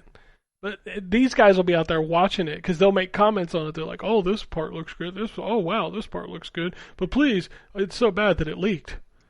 And stop fucking watching it. I'm sorry. Are we supposed to be boycotting this because it doesn't have physical discs still? I don't care anymore. I'm not boycotting anything. Y'all are lying anyway. Ain't nobody ever boycotted nothing. Remember when they said no disc, no buy, and then Call of Duty Black Ops came out on PS4 and became the biggest selling game on the fucking system? On PlayStation, yeah. Yeah, it's crazy how that works. Y'all don't do shit. Y'all sit out here and bitch, just like you fanboys. You spend more time tweeting than you do playing your fucking video games. There's a YouTuber who I don't like, so I won't mention the name. I don't watch their stuff either, but they were like, I'm not, Switch 2 is bad, blah, blah, blah, blah, blah, and then they got caught buying Switch 2, and was like, well, I have to have it for, like, review sake. Do as I say, not as I do. Shut up. I know exactly who you're talking about, by the way, because he's still a meme.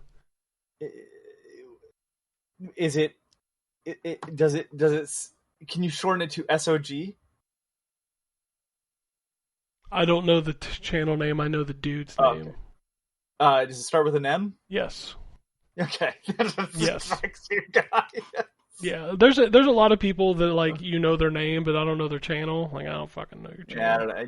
It's just I don't know. YouTube culture is shit. And it was gross. It's just like, look, it's something. You can say you don't like it and then buy it, but it's like I'm not gonna buy it, and then you buy it. It's like, well, man. Yeah, I buy shit all the time. I say I hate. I fucking own Shenmue. What are you talking about? and I get it. Absolutely, tell me I'm a stupid idiot for doing that. Yeah, that's fine. But I'm also not going to say I'm like making I'm not taking a stance. No, I'm not taking a stance. To only backpedal. Every video game corporation is shitty. That's just... There's one time where I'm sure I've been hypocritical. There's one time where I said I would never buy anything else from Night Dive because of how they handled the System Shock remake, where they had like canceled it for a while, and I didn't buy anything from them. And then they rebooted it and started sharing updates and everything. They were like, no, we got to do this, and it ended up really good. And so, like, all right, it's kind of like how I feel about Hello Games. Yeah, you fucked me, but then I don't know, you came through in the end. Really wish it was that way from the beginning, but it shows that you clearly cared enough because most people abandon shit. So. It's like, will I buy Hello Games next game? It's looking highly likely. So, all right, moving on. There's an Xbox Mattel building kit. Yeah. Sony's on Lego, Nintendo's on Lego, Xbox is on not Mega Bloks. Mattel, according to this, because they were on Mega Bloks because I know Halo Mega was Mega Bloks. No longer exists. Yeah, so it's now Mattel. I wonder why Blocks. Xbox. I wonder why Lego hates Xbox. That's weird. Or maybe Xbox hates Lego. I don't know. I think it's that way. It's $325. It looks cool, I'm but sorry. I can't. I'm sorry. Mattel bricks are not going to be as good as Lego. It just is. It's never been the case. They got better, but I'm sorry. They're just plastic bricks. There is a quality difference. Trust me. Oh, I'm sure there is, but I'm not paying $325 for plastic bricks. That's fair, I don't care who makes it. Wasn't the Nintendo less the NES with the television? I don't know. I truly don't know. I didn't think it was, and it was had still the too operating much. screen. Yeah, but I mean, the Donkey Kong arcade unit that has functionality in it, is I think around the same price as this brick of plastic. Game Pass for August second wave is really telling to me that Game Pass is changing soon. The only 4 games being added to Premium in the second wave are Vapor World, Over the Mind, Blood Dungeon, so hey, you can check out and see what it is, Shell Diver, and Resonance: A Plague Tale Legacy, and I would bet that Resonance wouldn't show up if it wasn't already contracted. So, I'm thinking Game Pass is about to change with no day one games in it like PlayStation Plus. I'm getting that feeling with their latest offerings. So, we'll see. 25th anniversary is still happening for Xbox, and according to leakers, the 25th anniversary Xbox Series X launches November 27th for the low price of $899 US. Feel so bad for Xbox that got leaked. I feel so bad. Too. So bad. Horrible things. So bad. PlayStation Why is... everything got to cost so much goddamn money? I was about to say that because it looks really cool too, but no, it is. That's the best looking console that I've seen in a long time. But there's not a chance in the world I'm going to pay that much money for. I'm going to tell you right Especially now. when I've already got 2 Xboxes and one of them barely gets played. Yeah, see, I understand that that's a high price, but if you look at the current state, limited edition consoles are usually $100 more than a regular. That's only $100 more than a regular, which is really fucking scary. I mean, it is. Yeah, because a regular Xbox is now $799. Goofy as hell. Like, what are we doing? PlayStation is rebooting Horizon Hunter's Gathering into a co-op game instead of a live service game, following negative player feedback. How about we just stop what we're doing? I read something in the style that you're used to. I read something the other day that scares me, and I think this is going to end up being the case for 2 developers, but because of this game, Guerrilla will not release a PS5 game. Yeah, which is fucking ridiculous. That's insane. Oh, wow. I didn't even think about it like that. Yeah. I mean, they only released the DLC for... But that's not a game. Horizon. Yeah, that's just a DLC. Yeah, I don't know if that counts. So, yeah, that... Well, what I'm just saying is it was PS5 exclusive. Sure. It was, yes. Okay. But it was not Horizon 3.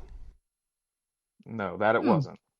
So, if you can go a whole generation without putting out a game, this is the problem with PlayStation's strategy. Is they moved a lot of people to these live service games, and these single-player games are taking, 5, 6, 7 years? Motherfucker, Yeah. we got 3 Mass Effects on the 360. Yep. You had story. Well, yeah. 3 Uncharted's on PS3. Mm-hmm. You had 0 games from Naughty Dog on PS5. 0. Yes. 0. Really? Wait. No, there's no games from Naughty Dog. Think about how crazy that is, that if you have not had 2 of your biggest studios release a game on the PlayStation 5. Too busy chasing live service stuff that they wanted to invest in. That's And wasn't Ragnarok PS4? It was PS4, PS5 Yeah, crossover. PS4. Yeah. So that studio has not released a PS5 only game either. Lao Fei will be the first one. Yeah. Insomniac's only put out or Sucker Punch has put out 1 game.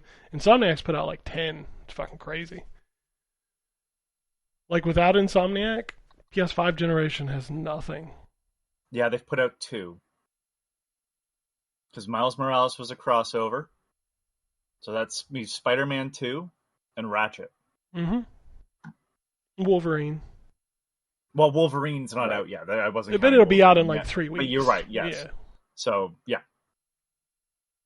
Every other team. Great over here, guys. Don't worry about us. Yeah. Right? It's wild to think about, man. It really is. It's kind of insane. I don't know, man. I mean, we talked about this ad nauseum, but this generation sucks. It just does. Yeah.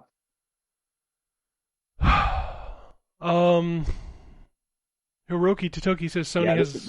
It's not a. I mean, to your point about the generation sucking. This is not exclusively a Sony problem. No, all of them. All of them are bad. All three of them. Yeah, all three of them have failed to produce exclusives on their current gen systems. Nintendo at least is doing a little better right now, only because the system's new. I was gonna say Nintendo's doing the best simply because they're not doing the worst.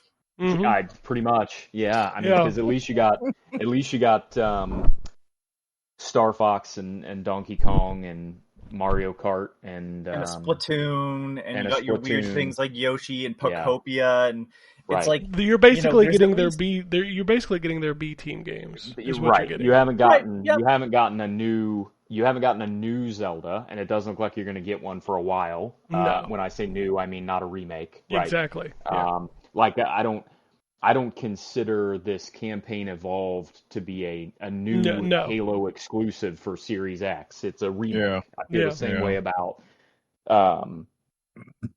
I feel the same way about Zelda. So it's going to be a while before we have a new Zelda. It's going to be a while before we have a new Mario.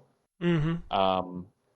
We're still waiting on Fable. There is at least a new Gears coming out for the people that care about that and wear Affliction t-shirts. We did get a Forza Horizon, so we did get a Forza. Yeah, you did get a Forza, although I think I tripped and fell down the stairs the other day, and when I looked at my elbow, I had a Forza coming out of it. So that's fair. I just feel like Forza is everywhere all the time. Yeah. So yeah, I mean, it's this gen for new exclusive games that aren't remakes has fucking sucked. Mm-hmm. But it's inexplicable that we don't have a PlayStation 5 exclusive from Naughty Dog. That's just completely, it blows my mind every time we talk about it. And Guerrilla, for that matter. And well, yeah, I mean, the fact that I can't, as the only real Horizon fan on this podcast. I know Anthony kind of liked the first one a little bit, but I didn't really like the second one as much. It is infuriating that Sony has had these guys working on this fucking live action or live series bullshit that nobody wants. Instead of working on the next Horizon when the last Horizon ended on a fucking cliffhanger. The best part of the Horizon games, and I preferred the gameplay in one. I know they're very similar. I don't know why, but regardless, the best part of those is the fucking story. Right. Which the second one, honestly, I'm angry that I didn't enjoy the gameplay as much because, fuck, man, the story in the second one was going places, and I was just like, man, I cannot slog. Yeah, it goes some gameplay. It goes some real fucking places. And so like, it's frustrating. But this is, I mean, let's go back to Bungie, and I get that they were doing a live service game, but it's like they dropped Destiny entirely. Yep. Did Marathon, which like who gives a shit? No offense, but like really, it's like all these people that were known for making these big narrative experiences, and Bungie being like one of the few that I think pulled doing that in the live service game off somewhat well because people cared about the fucking characters in it. Everybody fucks it up. Bungie made it so you couldn't fucking play the goddamn story anymore by removing parts of the game for some fucking reason. Yeah.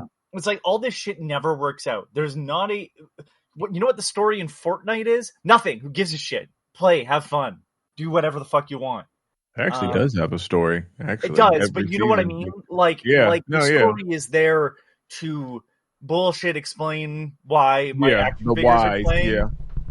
Why my Batman action figure and my Big Bad Beetleborgs figure are teaming up.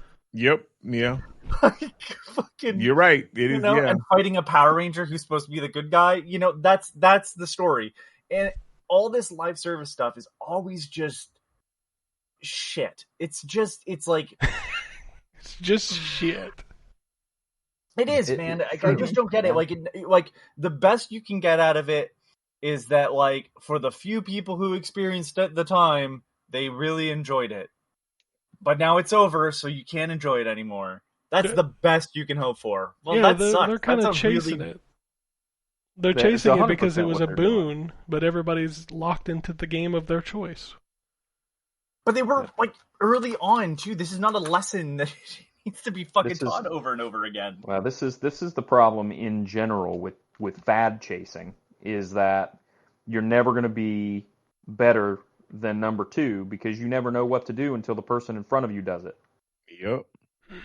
So you're always just going to be behind somebody else.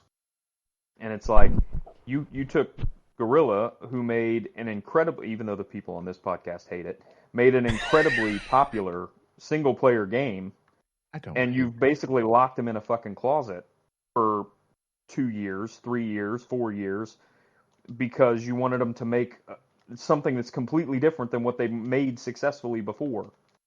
They did that with Naughty Dog, too. Yeah. It's the... What kills me about that is that Guerrilla made I don't remember what their fucking engine's called. Oh, yeah, it's Decima, right? Decima, yeah, right? And look, I know I've given shit to the guy, but like Kojima saw that and was like, "Yeah, that's the engine I want to use." Decima is on the Xbox. Engine is incredible. Decima is on the Xbox. Don't forget that. Right. Which is crazy. And so here's an engine.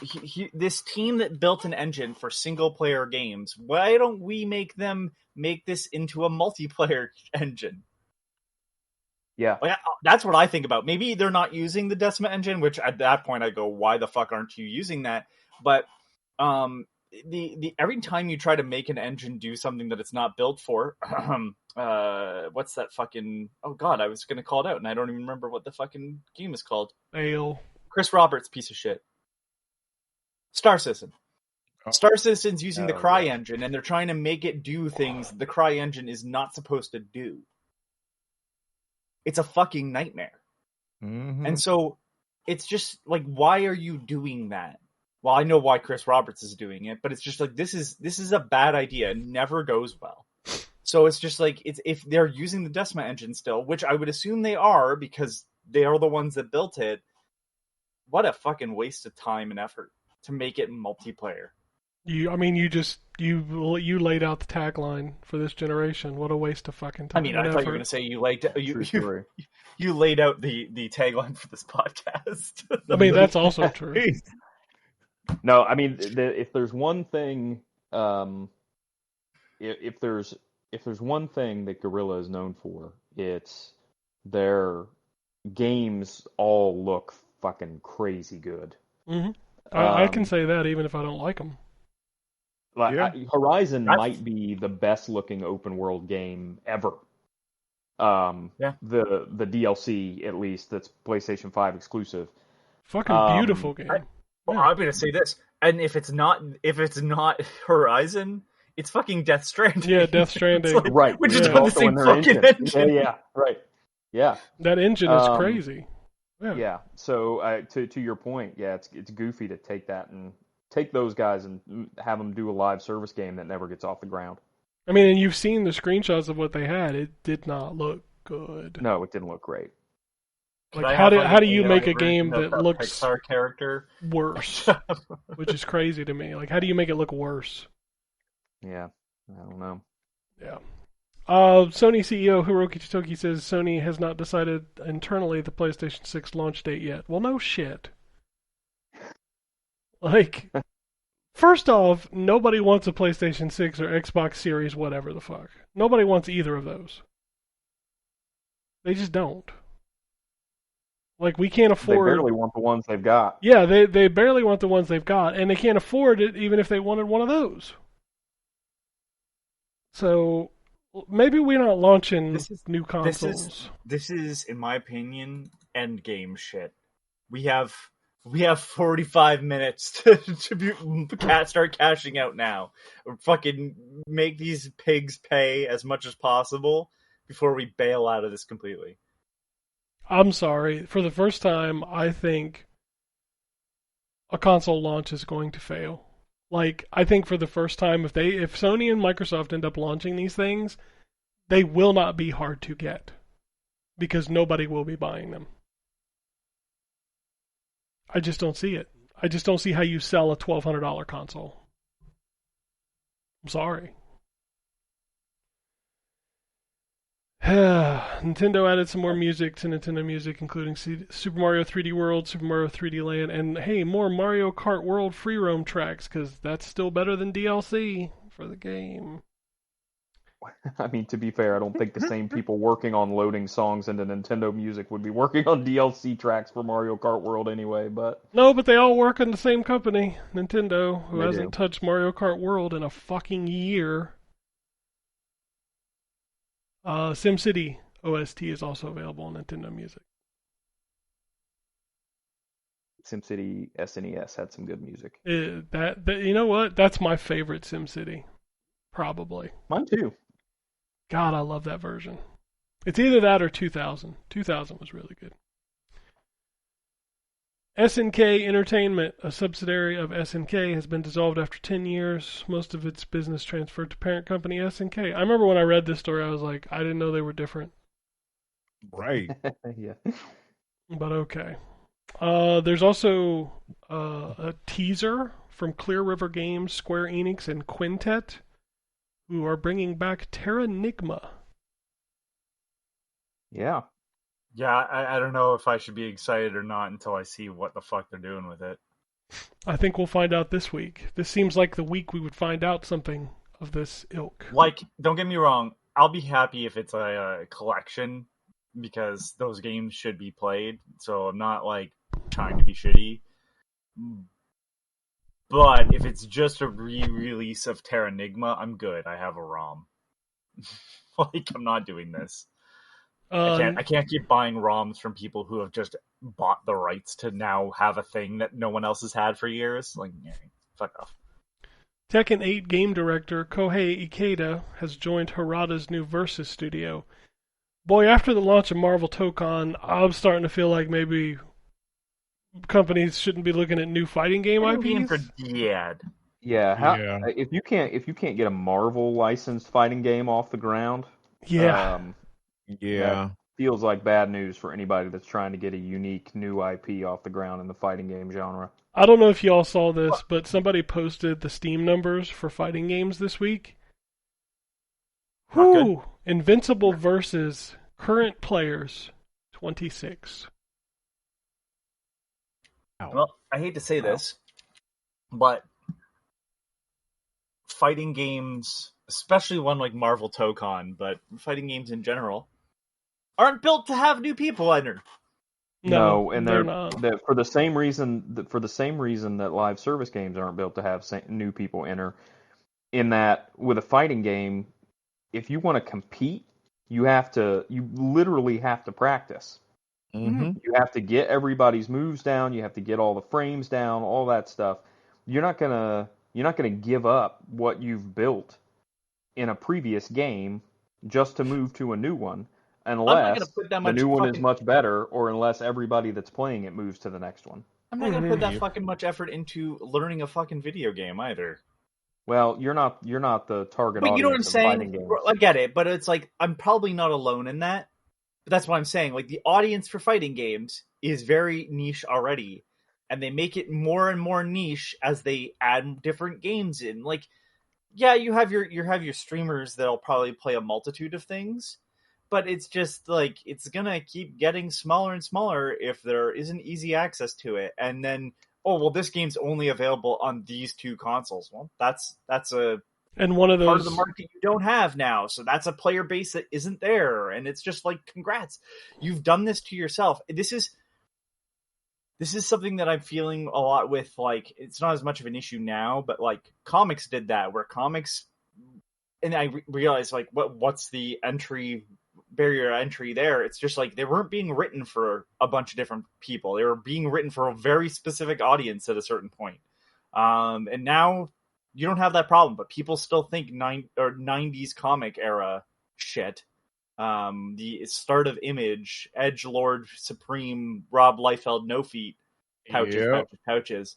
And it's like, that's not what comics are at all. There's something for everybody. But comics industry allowed that to happen, and unfortunately there are those guys that still exist inside the fan base. I see no difference between this, because at least with Call of Duty, they reset more often, right? Like, it's not every year there's a new Call of Duty, so at this point it's like, well, if I didn't do good on the last one. And they also include a single player mode, which a lot of these fucking games don't do either. Well, it also doesn't help that one of the versions of Tokon is apparently in a very shitty state. The PC version's apparently fucked up. So that's you did it to you played yourself. Congratulations. Yeah, I think Tokon's probably going to die. Which means you're one of the 24 people playing yourself. And also another fighting game died this week, which was 2XKO. And the same thing I just said. Yeah, but free to play, right? Free to play fighting games are a little harder because you've got to. The whole point is that you've got to get people in to play it. You're not getting it up front, like. Yeah, but like, I think, has anything, because that's League of Legends people, right? It's Riot, yeah.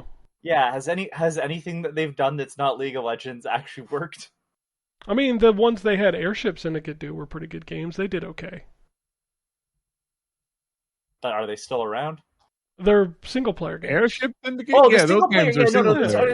Sorry. Airship Syndicate is, No, but those are single player games. I don't think they made a bunch of other free to play games, did they? I believe, didn't they have a first person shooter? Most of them were spin-offs. I don't think they have a first person shooter yet. Yeah, a lot of their stuff is all league based. Single player. They're based around league characters. Yeah, those are.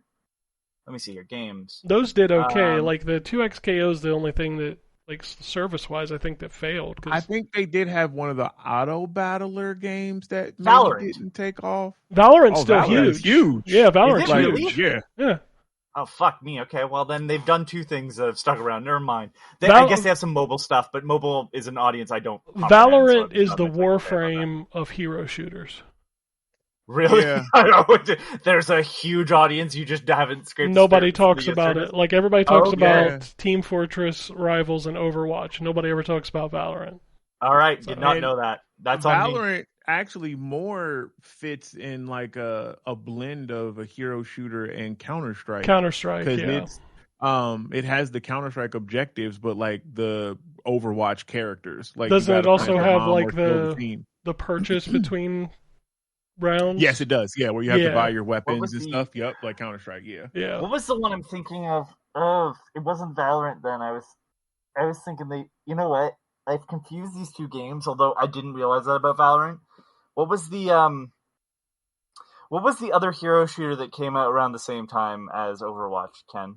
You're talking about Battleborn. Battleborn. Like not Battleborn. No. No, not the other one, Terrence. The one from the Smite people. What was it called? Oh, the one with the horses. Paladins. Yeah. That's from the Smite people. You know what? I've confused 2 companies and their games because I don't play either of them because it's not my thing, and that's who I was thinking of. Yeah, the Smite people do a lot of those games, and they do okay for a while, but I think Paladins was shut down. Paladins is gone. Yeah. And then they brought back for a little bit their little battle royale. They basically take what works and then put their own spin and then ride it for a little bit. Smite is the best game that they've had, like the longest, the most successful, I should say. And that was all spun from, League of Legends. Only now it's third person instead of above, All right. That's where that whole, wow, I majorly fucked up. That's what I was thinking of. And Yeah. And I know League and Smite are different games. I confused Valorant and Paladins in my head. It all starts bleeding together at some point. Yeah, it's all the stuff I don't care about. It really does. Right. Unless you're one of the people that plays those games, if you ask somebody on the street, they couldn't tell you the difference between Rivals and Overwatch. It's me going on about some niche game that the audience hates me doing. Yeah, I understand. It is, but yeah, Valorant is literally the Warframe of those games. Yeah. Like a shitload of people play. Good for them. I'm glad that they have it. Then I was wrong. I apologize to them. But yeah, I wasn't surprised when 2XKO went over. Now, they were working on a different fighting game. No, that's the one. That's the one. No, it was this one. It just evolved into this. It's a 2XKO. Yeah. Okay. Which, to be fair, it's not like when you say it's dead, it's still going to be playable. You can still play online. You can still play. They're just not. They're releasing 2 more characters and then that's it. Like they're not going to do anything else. Where it's like, you can play it. Don't know why you would. Have like Heroes of the Storm is the same way. Like it still runs, but they don't update it. But there's still hella people that play it. When you drop in those, like that chat is always popping. But yeah, 2XKO, it wasn't bad. It just fighting games are a hard thing. Like that is a niche. Like we said, once people have trained and developed that one set, like you got to do something or pull everybody for me to now jump over to a new fighting game, and it just didn't work. And there's really there's 3 dogs. You got Street Fighter, Mortal Kombat, and Tekken, just depending on who you are. Yep. And they eat up like 90% of the fighting player base. And even those aren't doing as well as they probably should be. Yeah. Street Fighter, for a multitude of reasons. Street Fighter had a rough. Street Fighter 6 was a little rough on sales. Tekken and Mortal Kombat sold a fuckload. Did they? The new one? The Mortal Kombat one? Mortal Kombat 1 sold a fuckload. Like, okay. No. Mortal Kombat always sells. It's probably true. like, as far as real fighting games, because I don't count Smash, it's probably the best selling. Well, it's also got a single player mode too, which for me, there's a hook to Mortal Kombat where it's like, oh, how gross can they be, kind of thing, and people get into it. You have that Tekken has a story. Curiosity. Yeah, and Tekken is basically anime. Adventures. Yeah, Tekken's basically just anime. What they did with oh god, what was it? Wasn't Shaolin Monks? It was.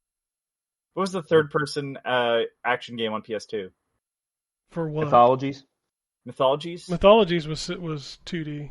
That was on PlayStation 2. Shaolin Monks was on PlayStation 2, but you said not Shaolin Monks. But it wasn't Shaolin Monks like top down. No. It was like side-scrolling beat 'em up style. Oh, yeah.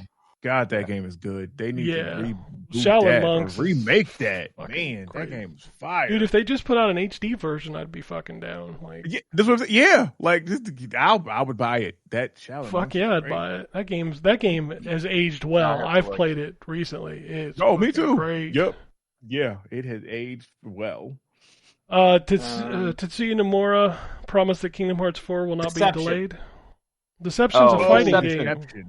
Deception's a regular fighting game. It just has a single player component that's where it's a beat 'em up or whatever, and then you go and you do your combat. Yeah, essentially they had those in most of the. Yeah, it's like it's a weird Deception single player there's like secrets and stuff in it at different times of day and all that. It's more like an expanded version of the Crypt. Essentially, yeah. Well, give me that in a Tekken game, please.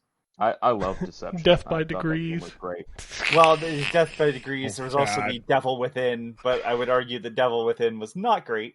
Oh man, Death by Degrees is such a bad video game. Oof. Was that the Nina Williams one? Yeah. Although I still will say that I enjoyed the single player component of Tekken 3, Tekken Force. Oh yeah, Tekken Force. That's the first time they added one of those. Yeah. Kingdom Hearts 4 will not be delayed. It will release in 2027, 100%, according to Tetsuya Nomura. I trust him not a single ounce, but okay. Yeah, I don't trust any of them. Okay. Also, I can't wait to see him retell the story he wanted to do in Final Fantasy 15, 13 versus for the third time.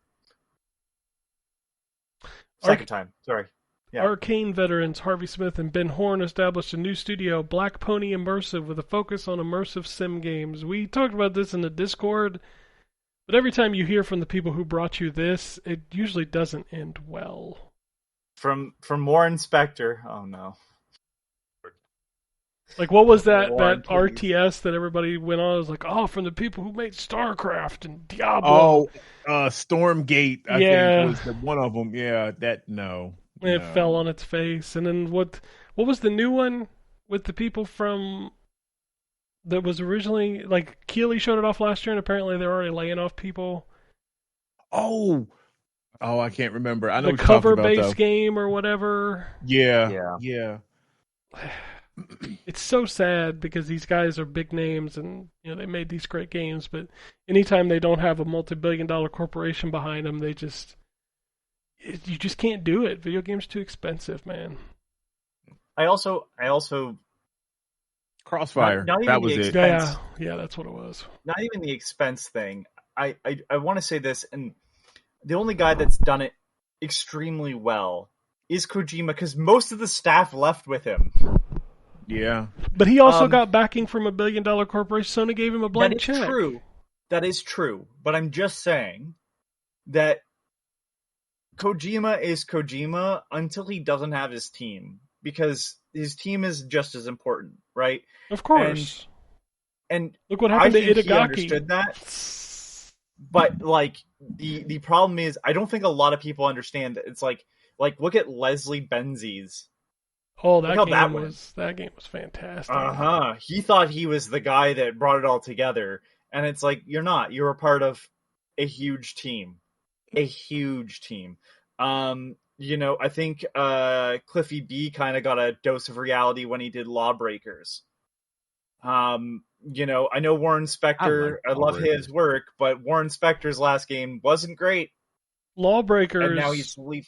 Lawbreakers also had the issue of we're only going to put it on PlayStation 3, where that's what I think killed that. 4. Oh, sorry, 4. Yeah. Which that was not at a time when PlayStation was known for multiplayer shooters. I'm just saying. But regardless, it was like, and that's not where his audience was. No, like, his audience was in Xbox.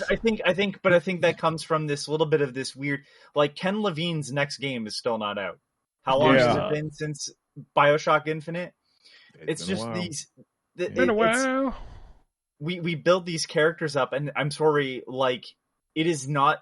This is not a business for auteurs. If you want to do that, go make movies. Because that's what Kojima does. But Kojima also, yes, but Kojima also comprehends that his staff is important. That's the reason why Shimomura has done that, right? Yoko Shimomura. Are you talking about Yoji Shinkawa? Yoji Shinkawa. That is, the designer. Yes. Yeah, the artist. Yeah.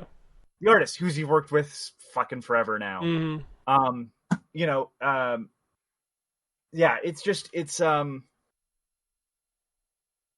hold on, now I have to look up who I was saying. I'm pretty sure oh, fuck, the fucking composer for fucking Street Fighter 2. That's what I was saying. Oh yeah, no, that's different. Yeah, no, wrong person, also wrong gender. But he's worked with the same staff. Like, he at least comprehends to some extent that he's like, his people are just as important as him. And a lot of these guys, they're like, I'm out, and then they go start a new studio. Well, it's like, great, but like, how many of that studio are with you now? If it's nobody, then I don't know what to tell you. Like fucking Inafune, thumbs up, buddy, but like, your staff is still at Capcom. Like, fuck. Like, again, this isn't movies where it's like a single vision drives the game. There are occasions like that, but like, a lot of this is made by committee. There's too many moving parts. We have updates from 2 of the studios that pulled out of Xbox. Compulsion Games has bought out and is now separate from Xbox.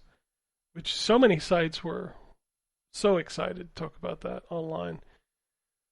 Double Fine also announced its Kickstarter for another documentary. I can't do that with them. Guys, I love you. Please stop. You're not, again, talking about self-importance. I mean, what's the documentary going to cover? Kiln and fucking Keeper? Even if they went over the whole thing, it's like, I get it, but like, let's talk about your real successes here. Yeah, but they also cool confirmed studio. that they're not love working. Your work. They're not working on a sequel to Psychonauts. They're not working on an update to Brutal Legend. They're working on another small game, and I saw all these people like, oh, Double Fine's finally free. Motherfucker, they were free at Microsoft. How do you think Keeper and Kiln got greenlit? And those were games, I don't know about Keeper, but Kiln, I have a prototype of it from like one of their past game jams or whatever. Game jams. And it's like, I love Double Fine, but man, they have not been kicking since Psychonauts 2. I saw that prototype of Kiln, and you're right. I was actually intrigued in that version of the game before it turned into this multiplayer thing, because I don't think it was that before. And it looked super, like you made your like little pot warrior and like you went on like a quest with it. It wasn't just bashing up other, like it looked neat what I saw, but sorry. Yeah, I saw that as well. I just don't understand why you start a Kickstarter for a third documentary. Yeah. Listen, and you know, we've said this before, you know, when they got bought by Microsoft, they had that money, like they had unlimited funds.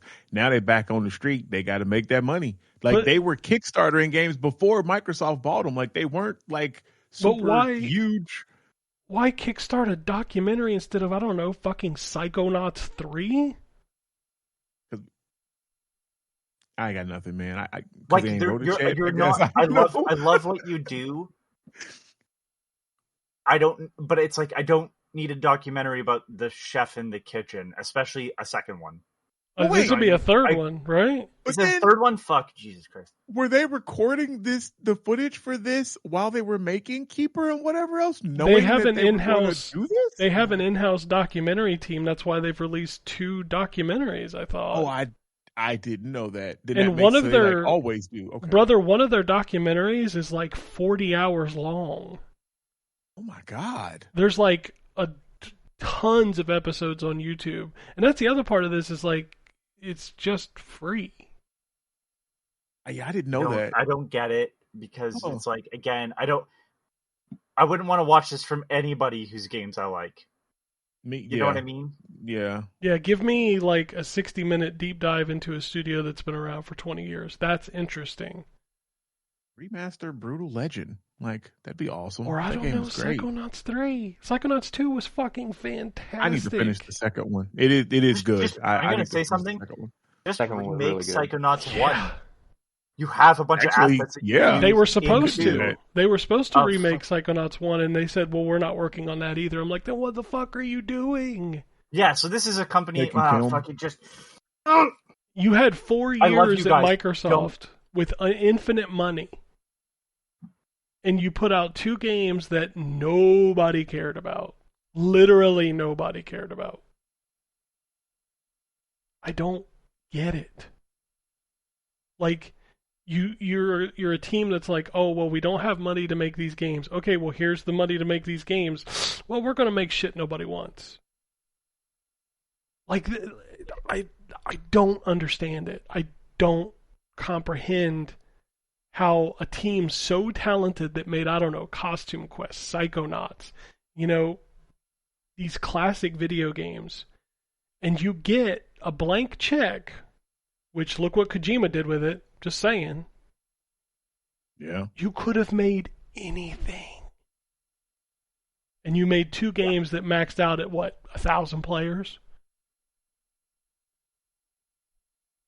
You're not wrong. But the documentary thing, you know what?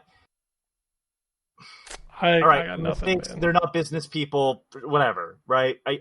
But it's just like, you know what I would like from the game studio? It doesn't start with documentaries. It starts with a G, ends with Ames. I don't know, man. I just don't. That's what I don't comprehend about it. Is like, all right, how about this? Pick one of your Game Jam games and ask us to, I don't know, fund that instead. I wish him the best, but I just don't care right now. Sorry. All right, let's talk about TV, movies. Kingdom Hearts is getting an animated series on Disney Plus. Cyberpunk Edge Runners 2 launches October 20th on Netflix. You will be required to watch all the episodes of Kingdom Hearts to understand what the fuck is happening. Probably. Oh my god. Dave Bautista is now Kratos in the God of War series. Yeah, I'm watching that now. I didn't know the other guy. I mean, I'm sure. I'm telling you, the other guy was fantastic. He really is. I would have watched it with either one. He's been great in pretty much everything I've ever seen him in. So. Yeah. He's one of my favorite characters in Sons of Anarchy. Like, he's really good to watch. He was great in Remember the Titans. Mm-hmm. Yeah, I've heard a lot about that show. Never watched it. Okay. And Golden Axe is getting an animated series on Paramount Plus in September 16th. That looked neat. Comedy-ish. Yeah, it's a parody kind of thing. Yeah, it looked neat. We'll see. I don't have the love for Golden Axe. I'm more of a Streets of Rage guy. And honestly, if we're gonna talk about, I'm more of a Teenage Mutant Ninja Turtles guy. What if they had a show? Because also that would be on Paramount. They had a show. Bro, I still watch those episodes because I own the complete series. I still watch them. Hell yeah! I own 3 of the complete series. I want to get the one 2003 one. Yes, that's the one I would like Konami? to rewatch.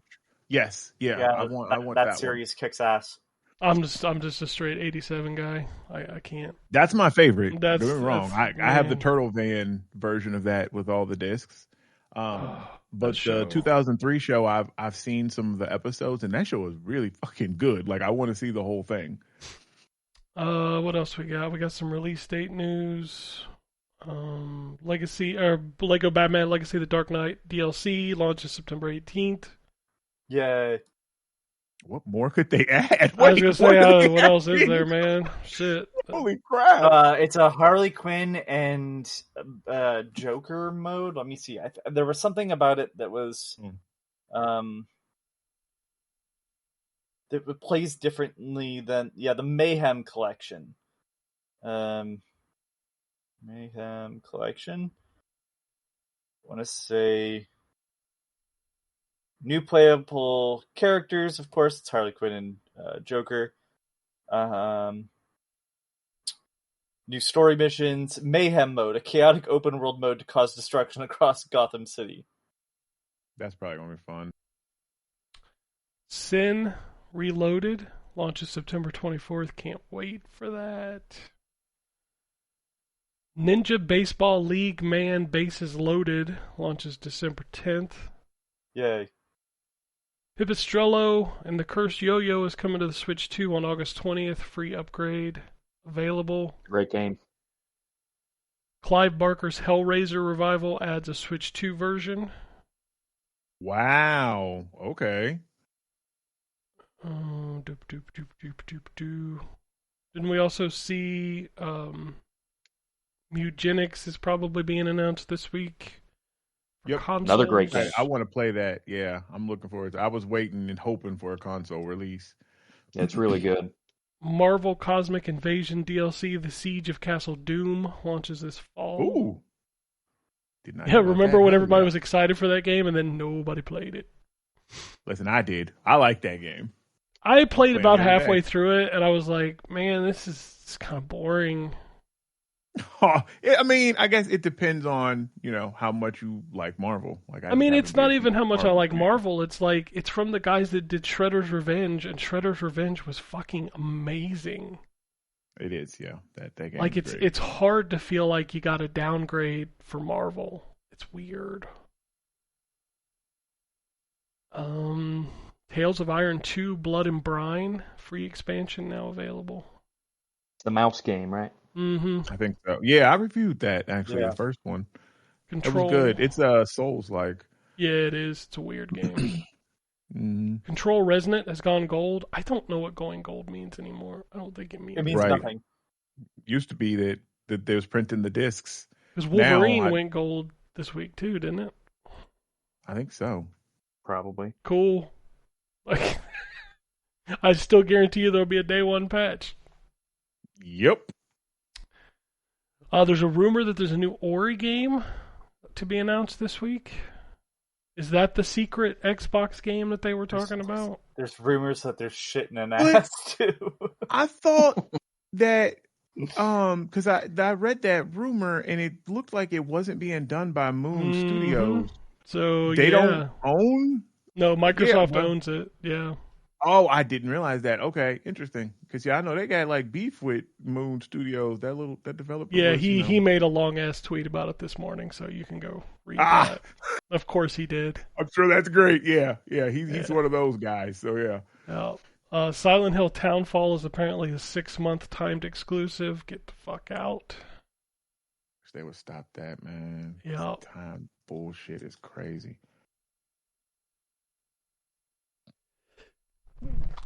Sorry, I had to sneeze. I think that's all the news. Yep, I don't see anything else. I mean, we're coming into a big week of news, so. But boy, do I have emails. I have 2 of them, and they're long. So strap in, strap on, whatever you got to do. First one comes from Peter, and this is the email of origin for all of that stuff I sent you guys the other day for the AI stuff. Oh, yeah. He says, "Hey, Chuckleheads, I recently discovered Mr. Gimmick, and I love it, man. Some of the best music you will ever hear is in Mr. Gimmick. That music is fantastic. There are heavy influencers from some of my favorite NES games all over it. I was happy to find out there's a sequel that Ken gave a positive review to a while back. That's correct. Mr. Gimmick 2. Anthony mentioned cell phone gaming, which reminded me I had Metal Gear Solid Mobile on an old LG flip phone back in the day. I remember being pretty fun. I also had a fun Bomberman puzzle game on my phone back when I lived in Japan. And who can forget Snake on the Nokia?" I have my phone still that has a 2D Resident Evil game that's never been ported anywhere. It's not similar to it's not like the Game Boy Color one. It is purely top down. So it plays a bit like a horror Zelda game. However, you would have to play it with a fucking flip phone keypad. So boo. All right, this next section is about the 20 years. It says, "Congratulations on 20 years of podcasting. I've been an occasional listener for some time, and it has become a solid part of my weekly routine for the past 2 to 3 years. I don't have a specific podcast memory to share, but I will share how I became a listener. Ryan and I became friends in elementary school when we were placed in the same class, and he was the only friend I had. I even remember intentionally failing my eye exam because I wanted to have glasses like his to share in his disability." He's got little fucked up baby eyes. Holy fuck. Holy fuck. He says, "Ryan." See, Anthony? The glasses are cool. Ryan and I. Fucking God. Oh my fucking God. No, not baby Ryan with his little fucked up baby eyes. He says, "Ryan and I grew apart because we lived so far apart. He in Trenton and me in 7 Mile. He was also placed in the smart kids classes that I was too dumb for." Oh yeah, no, they just call them the smart kid classes. That's not true at all. I mean, it kind of is, but not really. He says, "I'm not gonna lie." So they just had to put everything in a bigger font. Had to reduce the frames. Yeah. He says, "I'm not going to lie, it was rough for a number of years having no friends in class and trying to be invisible so I wouldn't be bullied. During those days, it felt like video games were the only friends I had. Fast forward to our 10-year class reunion. I saw Ryan there, and he mentioned the podcast. Why are you talking about the podcast at your 10-year reunion?" I got to say something. Which is when I subscribed. He says, "Even though Ryan and I weren't friends, we were living parallel gaming lives in many ways. I feel similarly about all of you whom I haven't met when you talk about your gaming memories. The local store near me was called the Experience Share. I think that is a great description of what it means to be a gamer and how it connects us. With all this said, there have been times when the show gets too negative and spirals into the rehashing of all the toxic topics. In those moments, I remind myself, even though I consider myself a hardcore gamer, you all are pros. It's a lot easier for me to stay positive about gaming since I haven't invested as much time as you have. It says, but when it gets too much and I'm like, I need to turn this shit off, I have dabbled in summarizing your show with AI. Spoiler alert, it's not great, and I don't do it anymore. Well, Joe, you could just stop there. He was talking about the show's not great. Yeah. Yeah, that's fair. But since you all brought it up in the last garbage in, garbage out, right? Since you all brought it up in the last episode, here are some examples of what an AI version of your show would be like, using your latest episode as the source and Notebook LM to create the outputs. It's interesting and does a great job of summarizing the core content, but it's missing all the personality that you all bring. Love the show. Love you guys. 20 years more, or at least 5.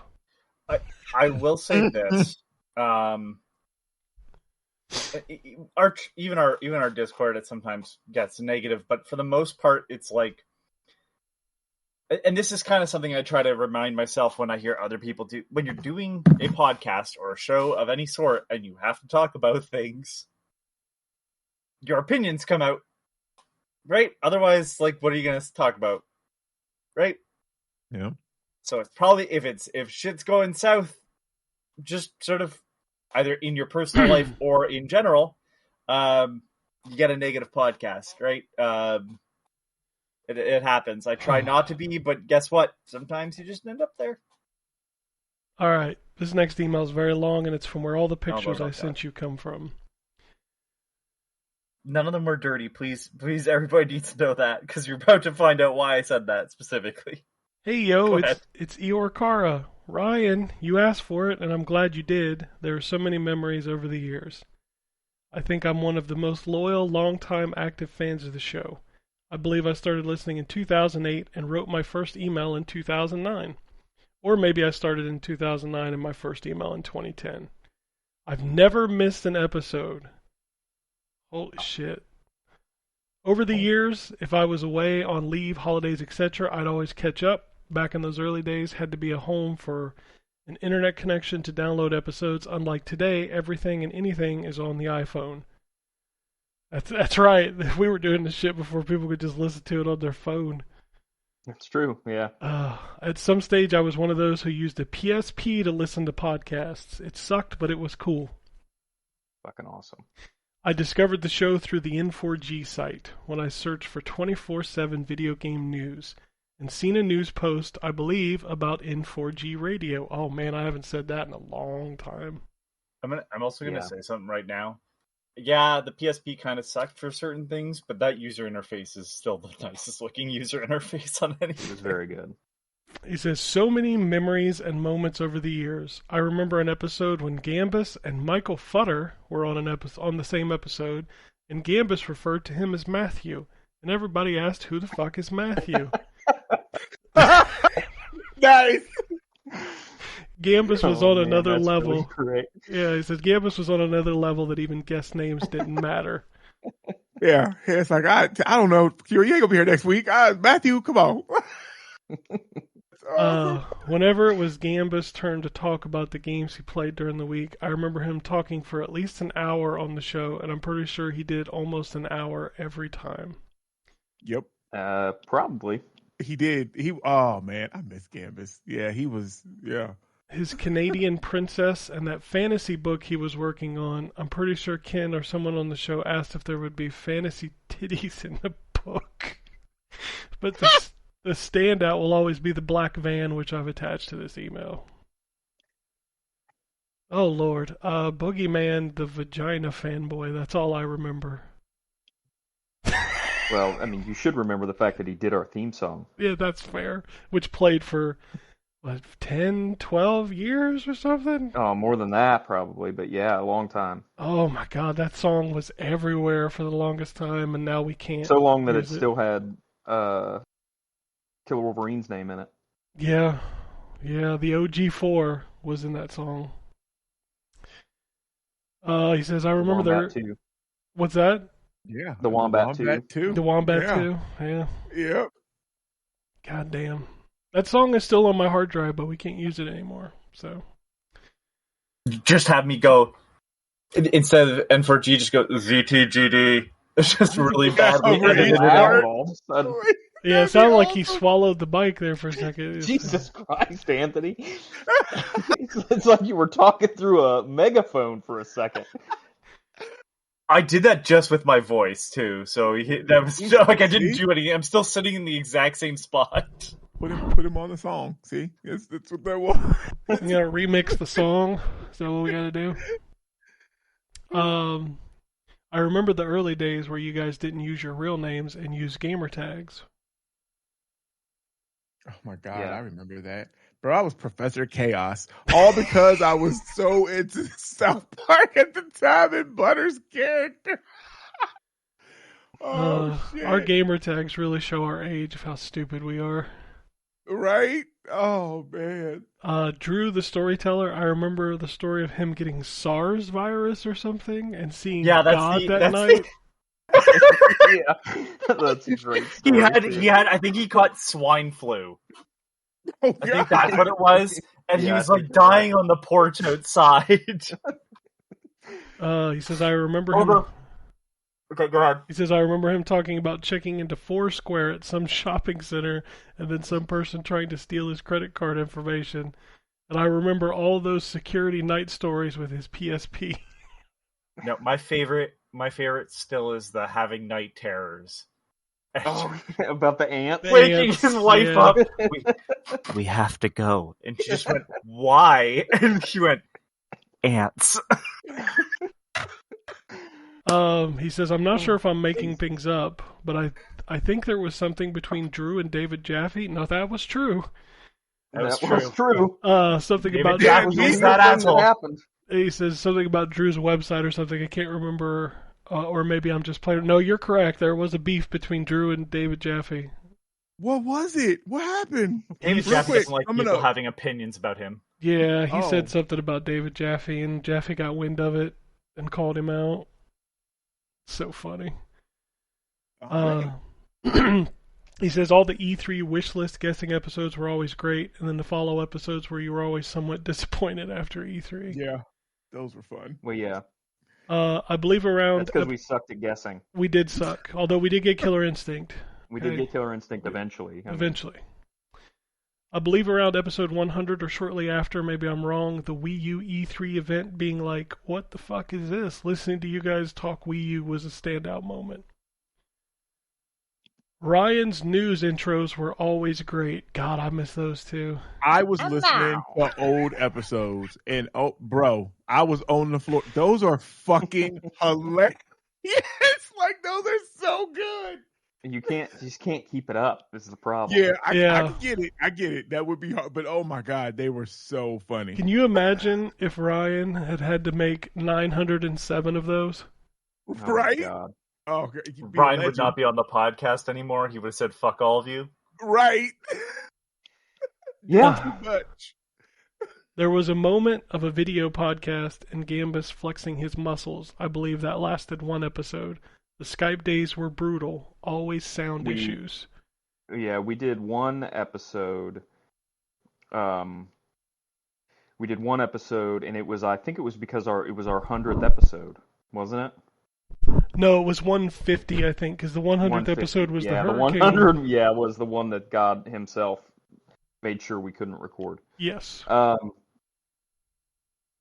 Yeah. So just one video podcast that I'm aware of. We did do some of those videos, like where we made it look like your Mortal Kombat figures were fighting in Gambus's spiky hair. Yes.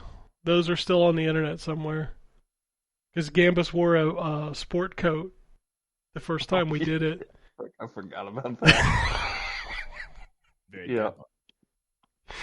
Yeah, it was always Ryan in the chair playing the guitar, and Gambus sitting in the other chair, and just having him say dumb shit to the camera. He says the soundboard years were great. Arnold Schwarzenegger drops, "Get to the chopper. Who is your daddy? Oh shit! I I'm a forgot about cop, you that, idiot." too. I'm a cop, you idiot. Duke Nukem and Samuel L. Jackson were great. Full Metal Jacket soundboard made a show once. Do you suck dicks was fantastic. I miss the soundboard years.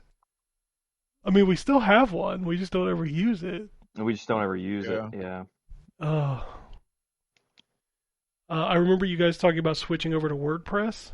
I think that's a major moment, even when getting the ZTGD.com domain, and in recent years, your disconnect from N4G and renaming the show to ZTGD Radio. Over the years, I want to note, just before we move too far on, I have thought about getting like an actual soundboard and moving more to I'll shut up and just listen in and be the producer aspect of the show. But soundboards are very expensive. Yes, they are. So, yes. Yeah. He says, over the years, so many different lineups on the show. Great people, great gaming, great stories. Current lineup is great. We really have had a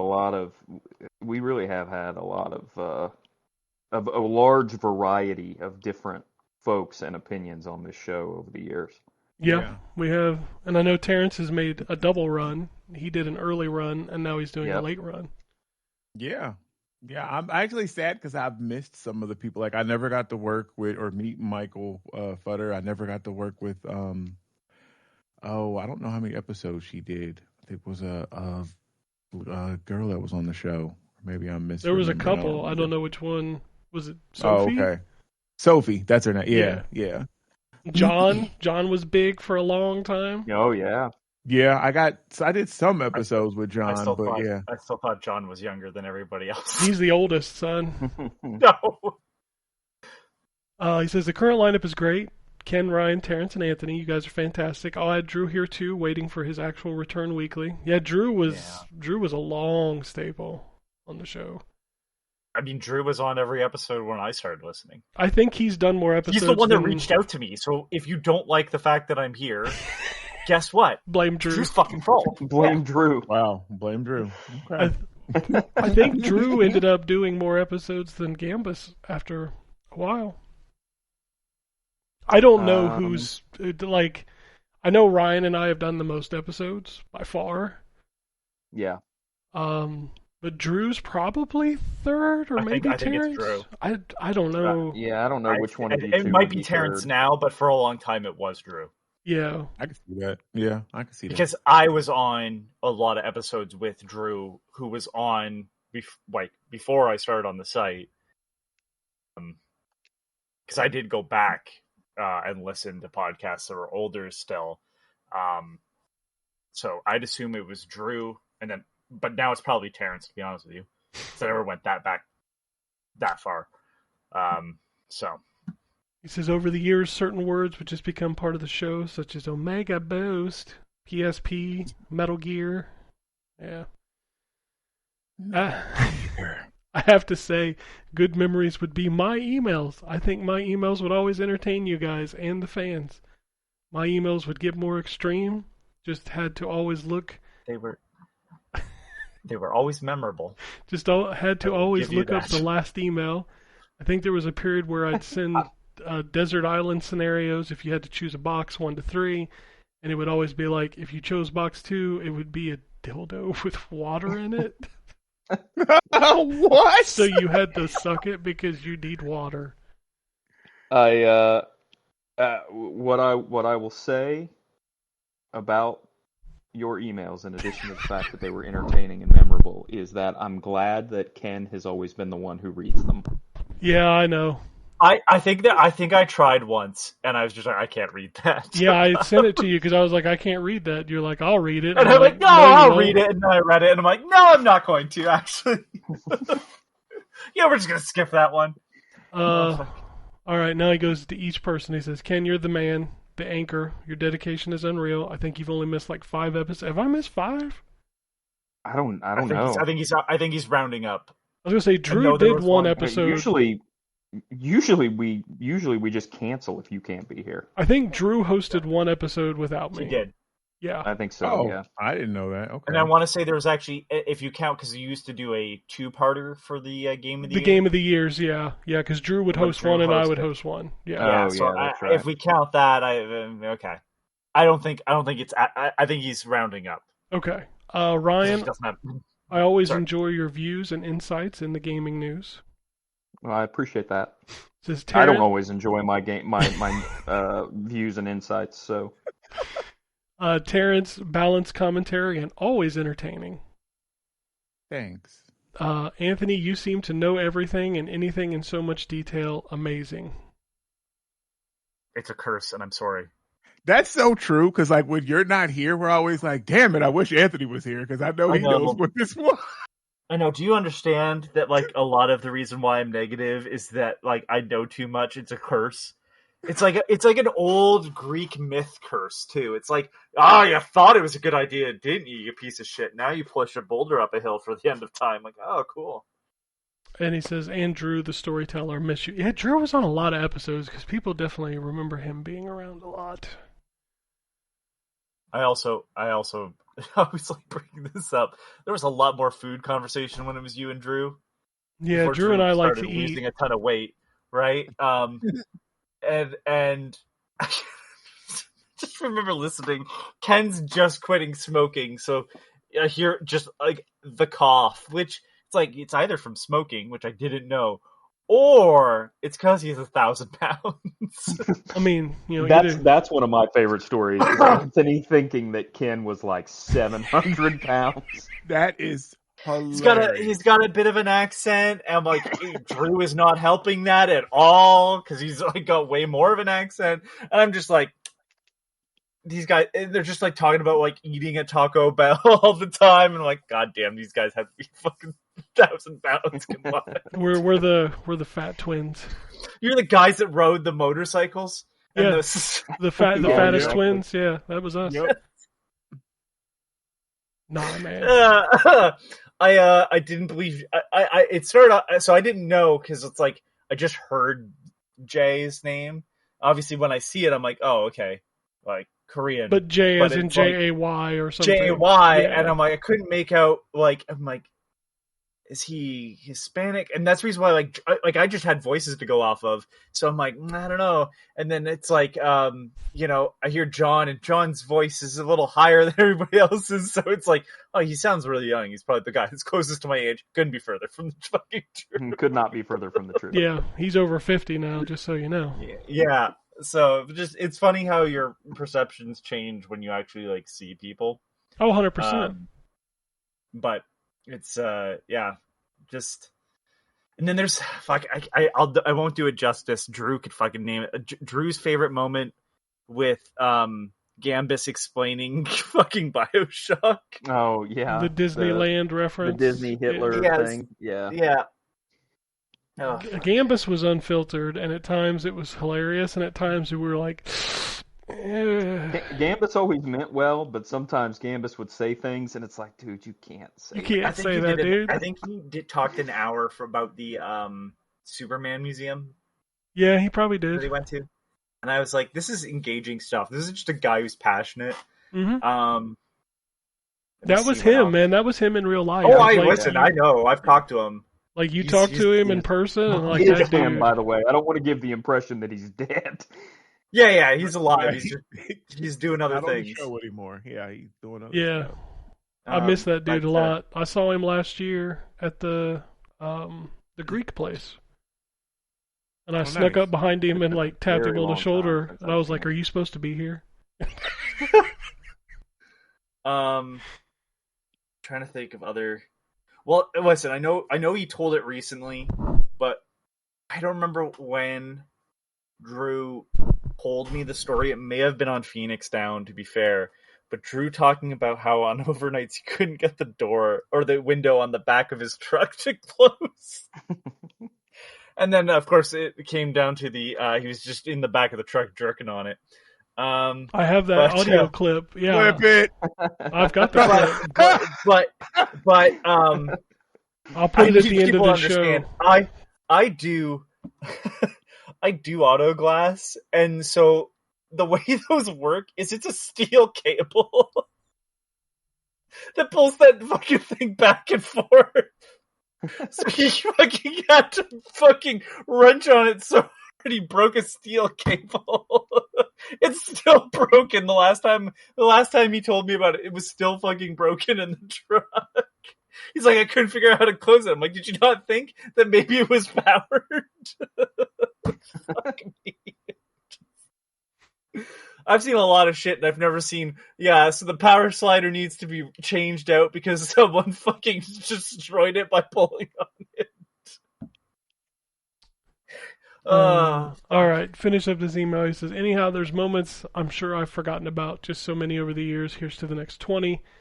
Although with the current state of gaming and its future, I see this podcast becoming the What Did You Play, Watch, and Eat podcast. Maybe even... I'm okay pretty much already that. Yeah. Yeah. Isn't that the stuff people enjoy more?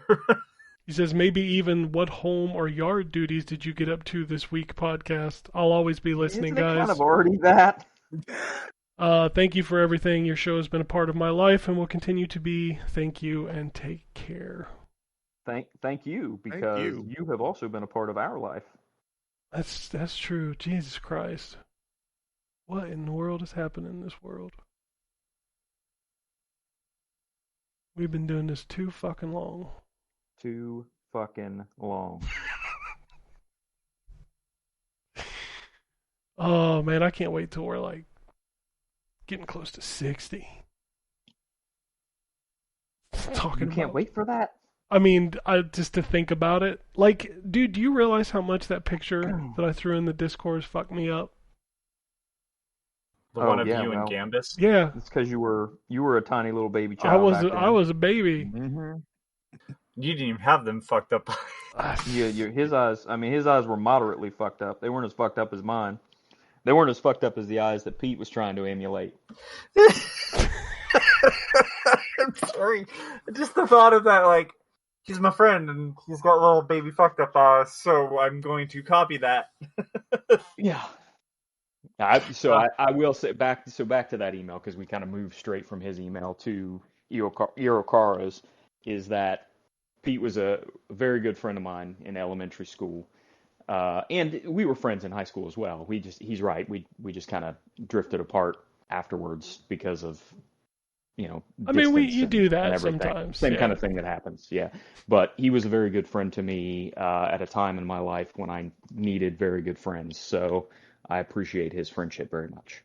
Yeah. I mean, it happens with everybody. Like, Gambus and I were, like, detached. Like, we were together all the time, and now I don't see him for, like, a year, Yeah.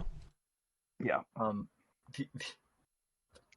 now your friends make fun of your fucked up eyes. Well, that's always been the case.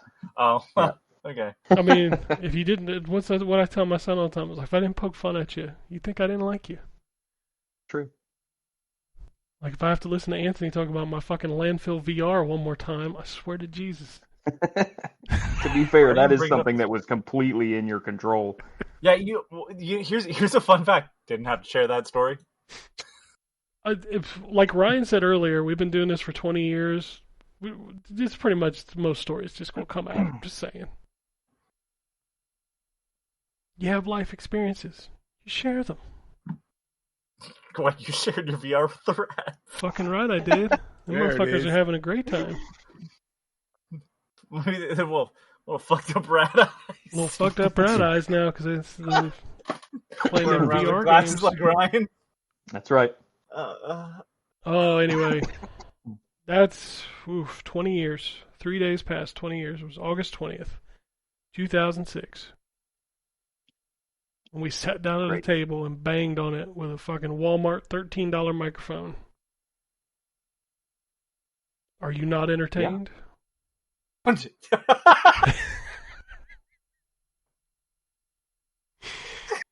Oh, if you want to continue to share your memories, please send them in to podcast@ztgd.com or tweet at us. Blue Sky is at ZTGD Radio. Twitter is at ZTGD Podcast. I do have some Blue Sky stuff. I'm not ignoring it. I will get to it next week. There's like 6 of them. But this show is 2 hours and 43 minutes. So Yeah, and in keeping with our new theme, I have to go cut grass. So I did that yesterday and finished right before the fucking storm hit. It was perfect. Nice. Yeah. nice. So that's it. Unless anybody has anything else, we'll get out of here. We'll see you for the next 20 years. Peace, bitches. Dude, I got on my fucking knees in the back seat and jerked the living shit out of that thing. Oh, Jesus Christ.